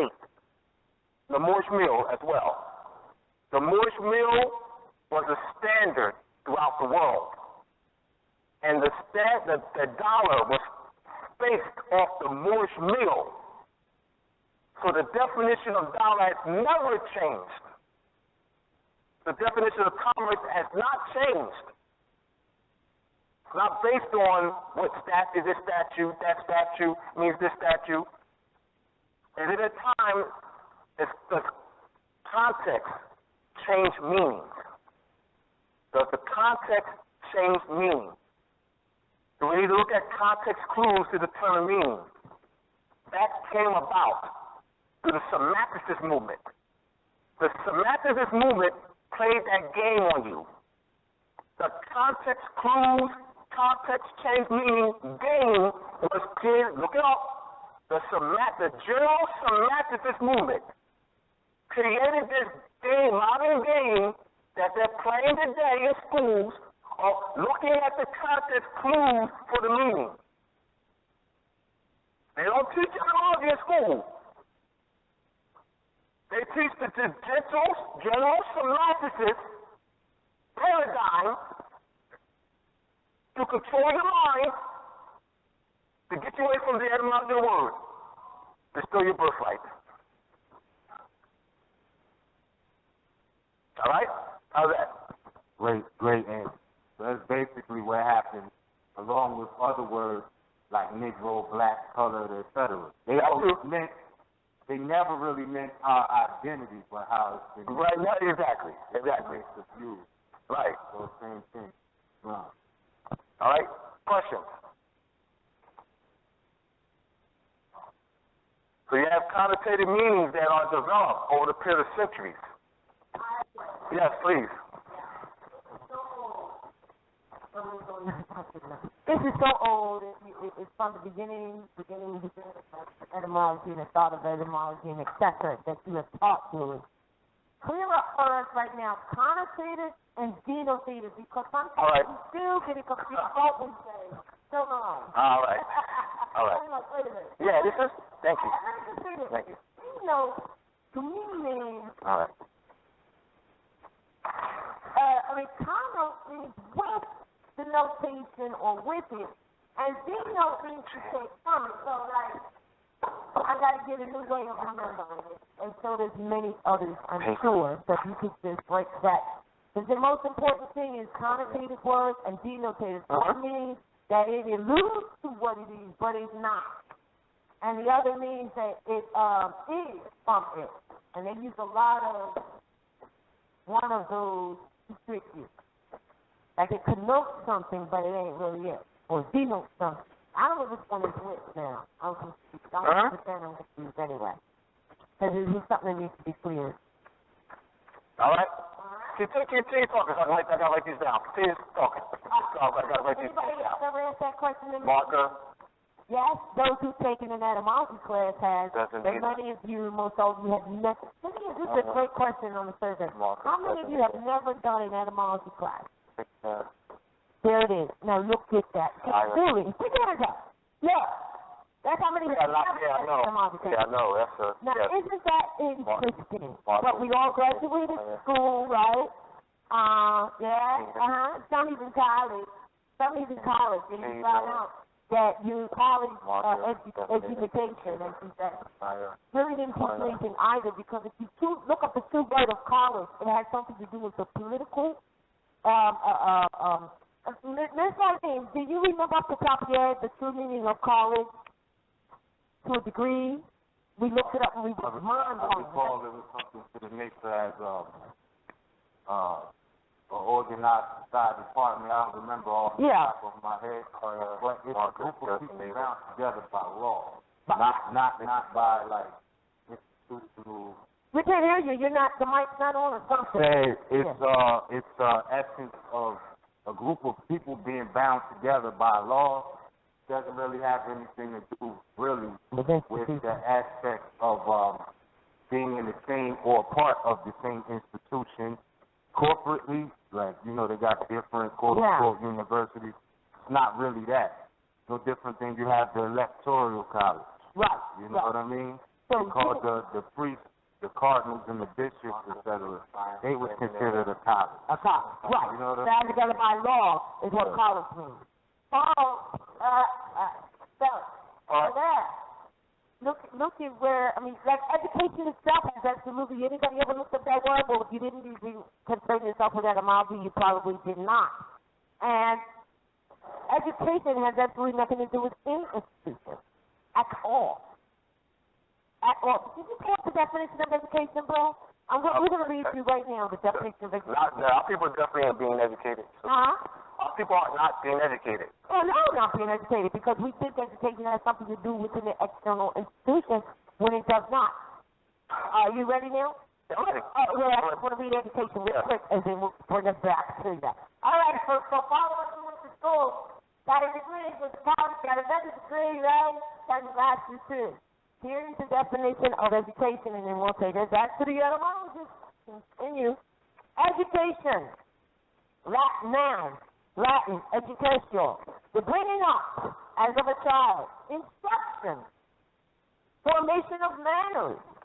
Education comprehends all that series of instruction and discipline which is intended to enlighten the understanding, to correct the temper, and form the manners and habits of youth, and fit them for usefulness in their future station. To give children a good education in manners, in art, and science is important. To give them a religious education is indispensable, and an immense responsibility rests on parents and guardians who neglect these duties. Where does it say that you have to put your child in some corporate or any institution at all in order for them to get an education? Is it in there? Back to the etymology. All right. So let's education. All right. Be on now. So let's finish this up. Lead out. Education lead out. Lead out. The knowledge of building the pyramids. The knowledge of the mathematical of the universe, the distance of the planet, the circumference of the planets and moon and stars and earth. It's in your cellular memory. You know it already. It's already in your cellular memory. You don't need to go into it. You never have to go to any school to learn this. You had to go to any school to learn this. It's already, the DNA is a storehouse of knowledge that's passed down. Intelligence is not learned. You cannot learn to be intelligent. None of our people are not dumb. You cannot show me any of our people is dumb. You cannot show me that. I'll challenge you any day of the week. I'll challenge you any day of the week. Our people are not dumb. But they can't read. I saw somebody down the street, they know how to read. They're not dumb. Their knowledge is in the cellular memory. How you're looking at it. It's how you're gauging it. It's the cellular memory. Intelligence is not learned. It's passed down genetically. The Europeans don't want you to know this. This goes back to the etymology and original application of the word Illuminati. We are the Illuminati. We are the right ones. It's not a secret society or European bankers. Illuminati don't control the rap industry. They ain't trying to control the rap industry. They ain't controlling the hip-hop industry. There ain't no group of bankers or secret people. Illuminati is those who are enlightened. And that knowledge is stored in your cellular memory. Melanin, ancient musical scale, DNA. The sound stimulates 432 hertz. A equals 432 hertz, which is the ancient musical scale. What they did was they set a new standard to control your mind. A 440 hertz. We're not talking about genre, whether it's rap, hip-hop, rap, R&B, no. We're talking about the scaling of the instruments. The scaling, the instruments are tuned in the factory at A440, piano, guitar, flute, clarinet, you name it. It's already tuned that way. We're not talking genre. We're talking the tuning. So that 440 creates chaotic thinking. It suppresses the kundalini energy that control our minds through sound. So we use sound to stimulate or activate the kundalini energy. So the education is the stimulation of the kundalini energy. As the word education means to lead out, not to put in. That's indoctrination. So you never was educated in any institutions controlled by Europeans. If you call it that, you're wrong. I'll challenge you every day of the week. You've been indoctrinated. So they deliberately, and keep in mind, there's no such thing as sound waves. A German in the 1880s came up with that false theory of sound waves. That's a false paradigm. Sound travels cyclically, not linearly. There's no such thing as this. In the Sumerian clay tablets, this book is coming out next month, Illuminati Relation of Mind. The Sumerian clay tablets, they show you concentric circles. In the Sumerian clay tablets, Google it. Concentric circles show you how sound travels.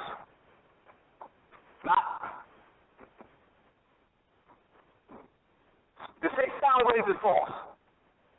A German, Harlem, the German, in 1880 came up with that theory. It's a false theory. H-E-I-M-M-O-T-Z.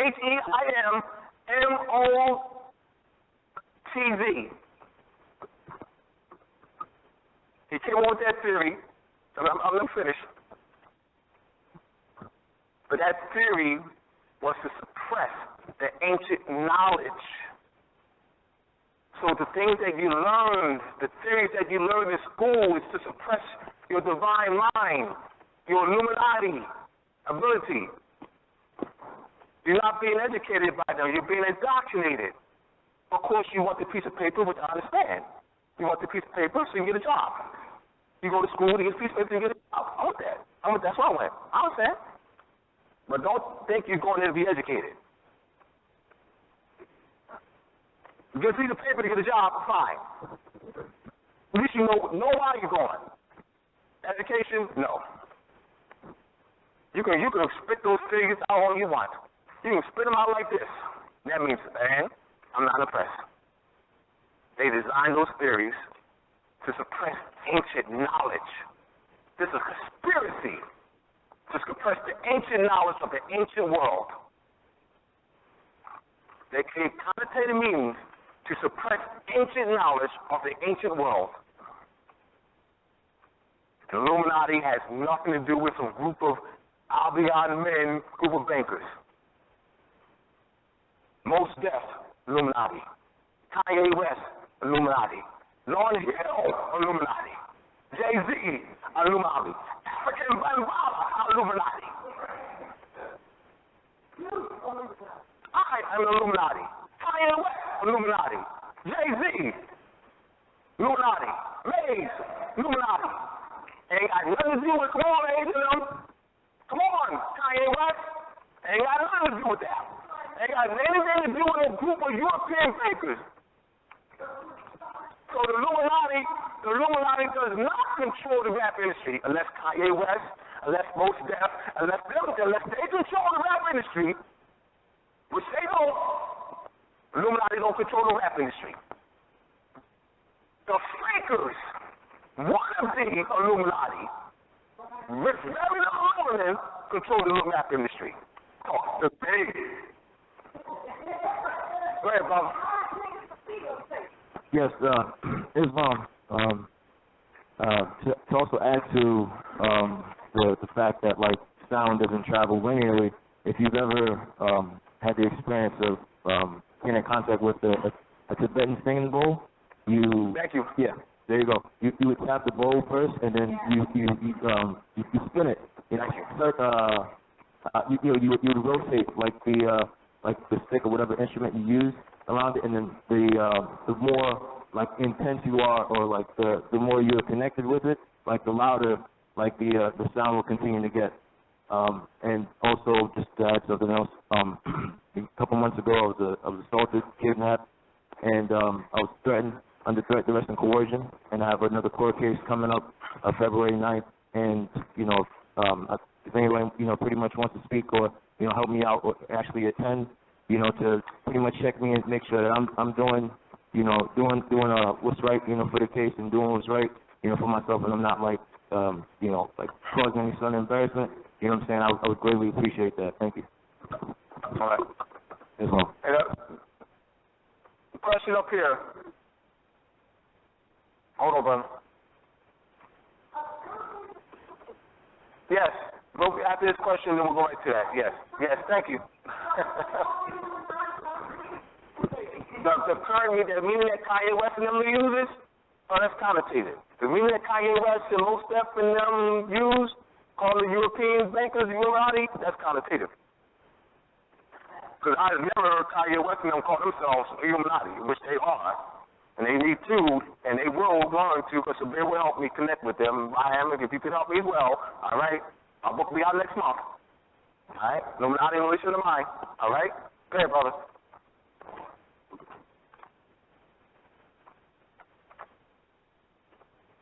I guess you're never too old to learn. Okay.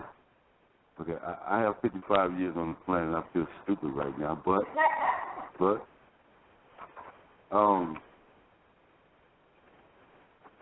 you have more, brother, because man is mind. Man is not that physical body. Man is mind. Okay. The word man means mind. Right. So, my question is, I consider myself musically inclined. I enjoy music.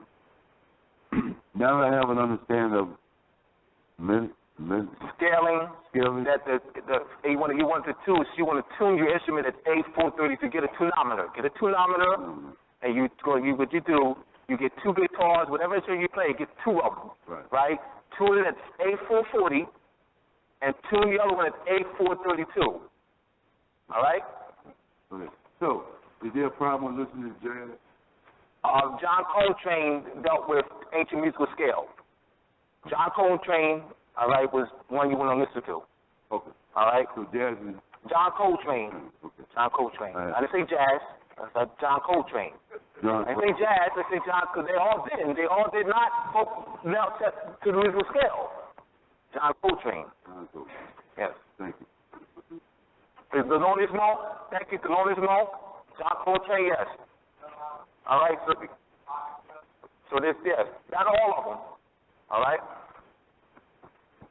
All right, so let me go see what I got to go to this. I got to go to this, because this is, all right. Denotation and connotation. Denotation, note means mark or designate. DE, the prefix means down. So we have word, I erased it. All right.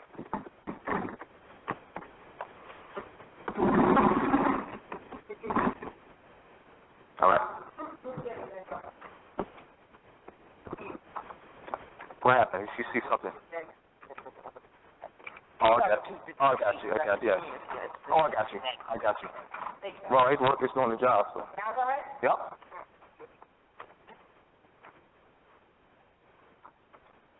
I write this down, this diagram: thought,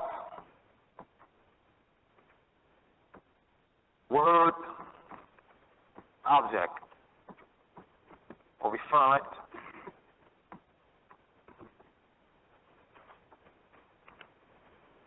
this is a what? So we have the word chair, right? And you have the object chair.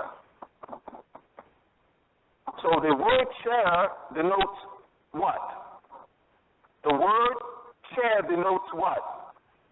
The word chair denotes, points to, signifies, marks, designates what? It points to, signifies, marks, indicates what object?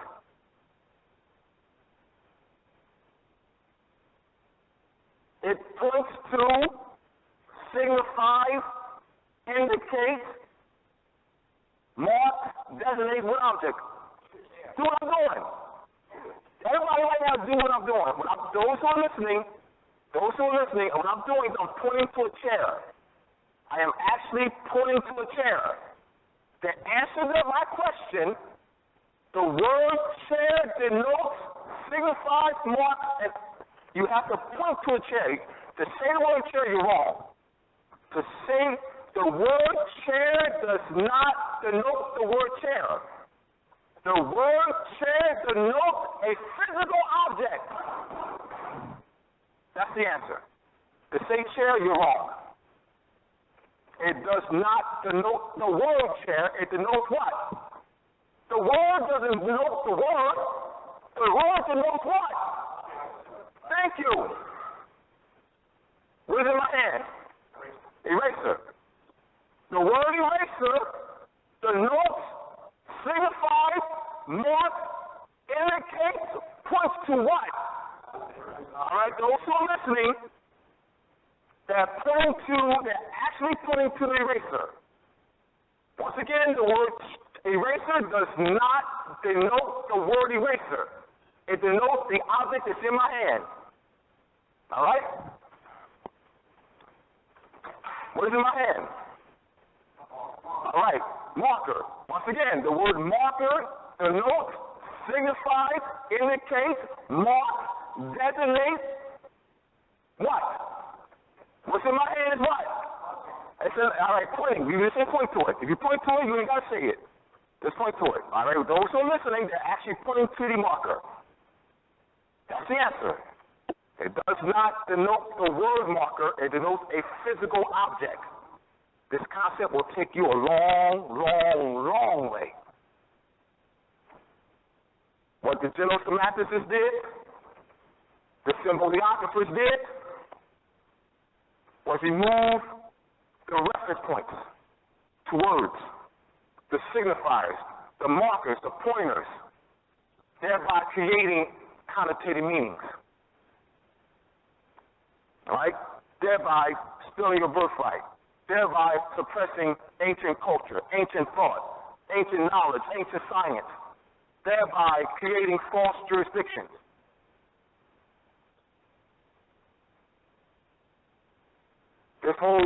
This word means this in this statute. This word, that paradigm is birthright stealing. Connotation. Let me give you an example. So we have denotation. So I want you to do, I'm going to erase these, I'm going to put these words back on the board. All right. Those who are listening, I'm putting the word denotation and connotation out and next to each other, and I'm drawing a line in between the word is denotation and connotation. Under the word denotation, I'm putting the word signifier.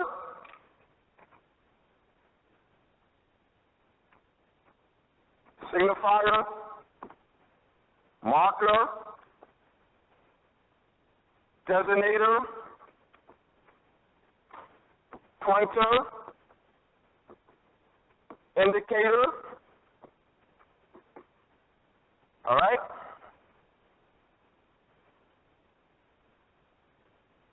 Whereas connotation doesn't do any of this. All right?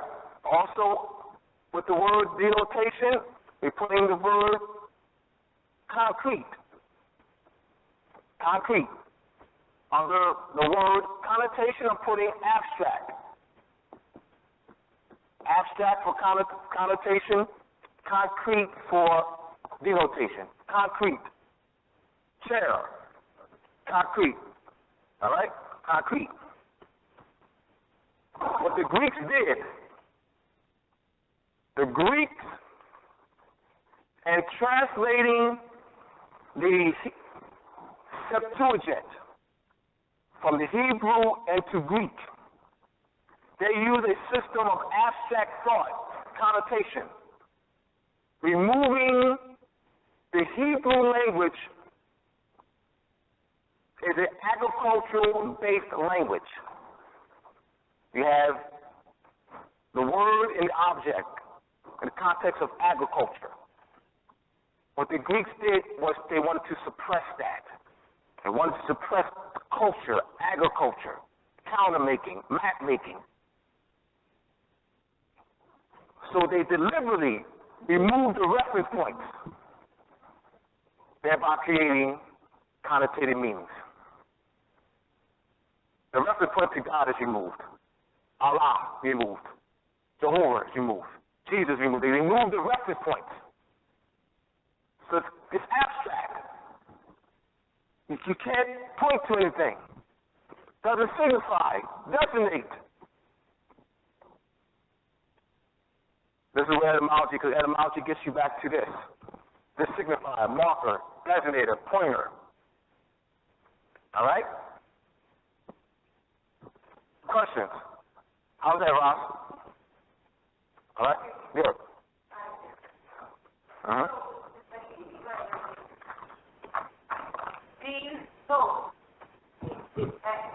Yes.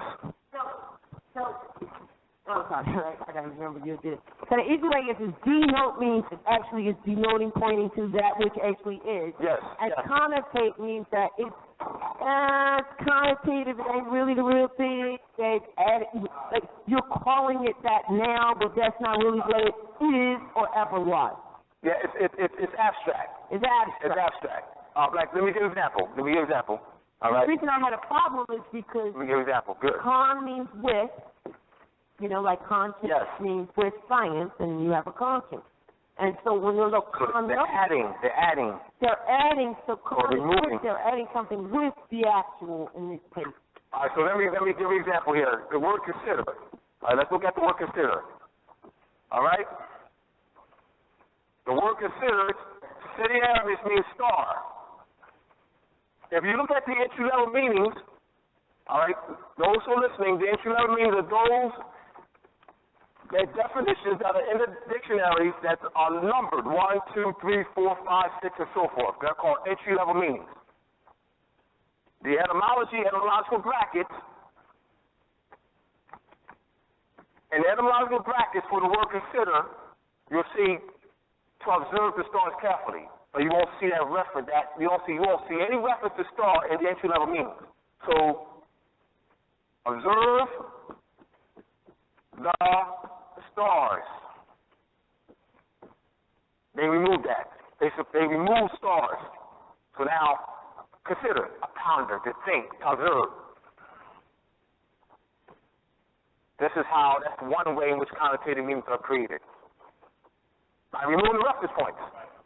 They remove the reference point. The reference point to consider is what? Star. They remove that. So now the word has great elasticity. But it's not based on it's not based on context. That's the general semantics movement did that. The context doesn't control the meaning. It has an ancient context already. It has an ancient context. So they created a new context for it. What creates the new context? The connotative meaning. It has an original context already.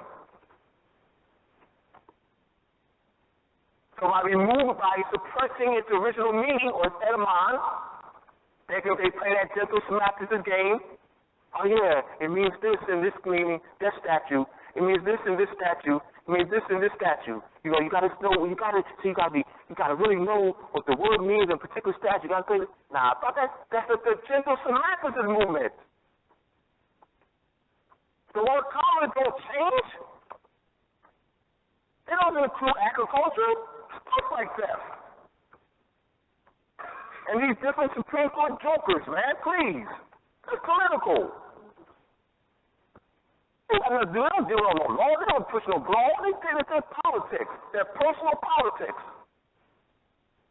They got a personal political agenda for their own personal economic gain. And they play that game. All right? Yes. Peace, family. Peace. The question I have is your definition of denotation and connotation, can that also be associated with the hemispheres of the brain? Like the left hemisphere is more concrete, the right hemisphere is more spatial, abstract? Yes, you could say that then. Okay. Could you elaborate on that for the family? What? All right. Well, let me first say, what makes it abstract is that the denotation is removed. So, I don't want to tell you what, we're not going to use that. I'm not going to use that because that's not a good example for that. I'm not going to take something that is pure, right, and explain and make the connection. No. Connotation is not a good thing. It's birth like death. It's the removal of the reference point. What makes it abstract, for instance, they remove the reference to star, which ties to culture. What makes it abstract is they remove the reference to star. That's what makes it abstract. Right. So now we have this great elasticity. The word has 20 different meanings. No, it doesn't. Don't have 20 different meanings. All right?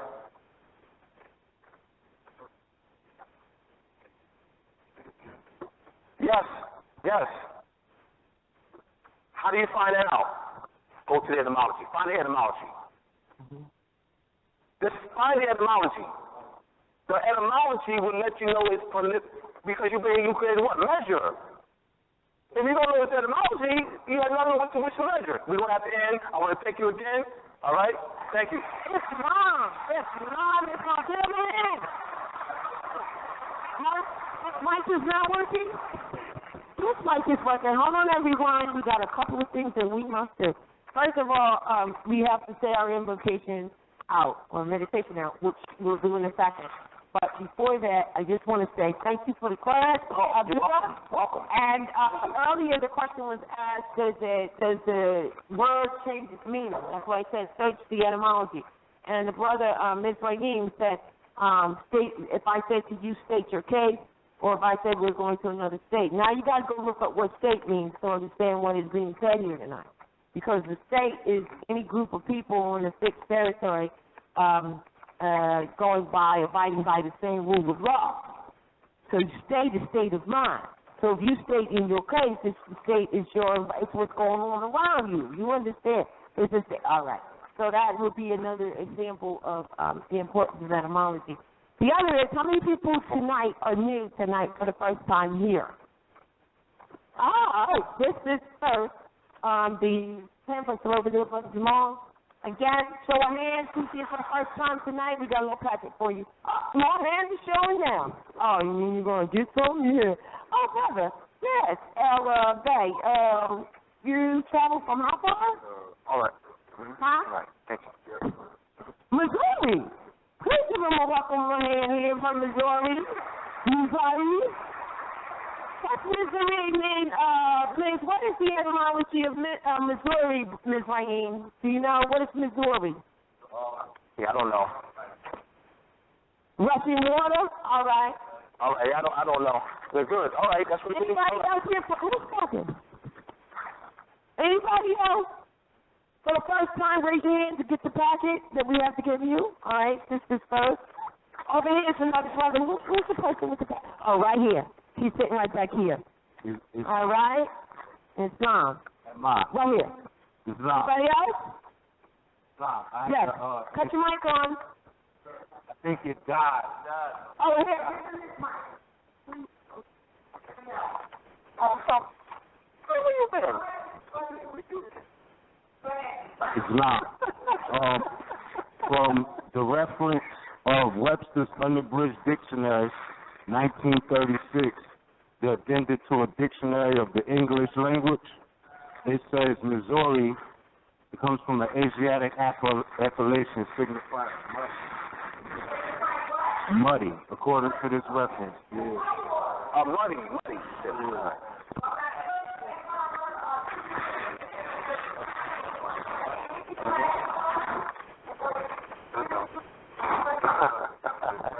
Thank you. All right.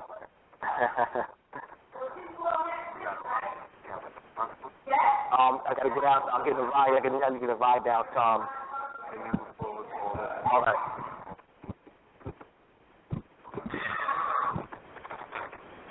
Question.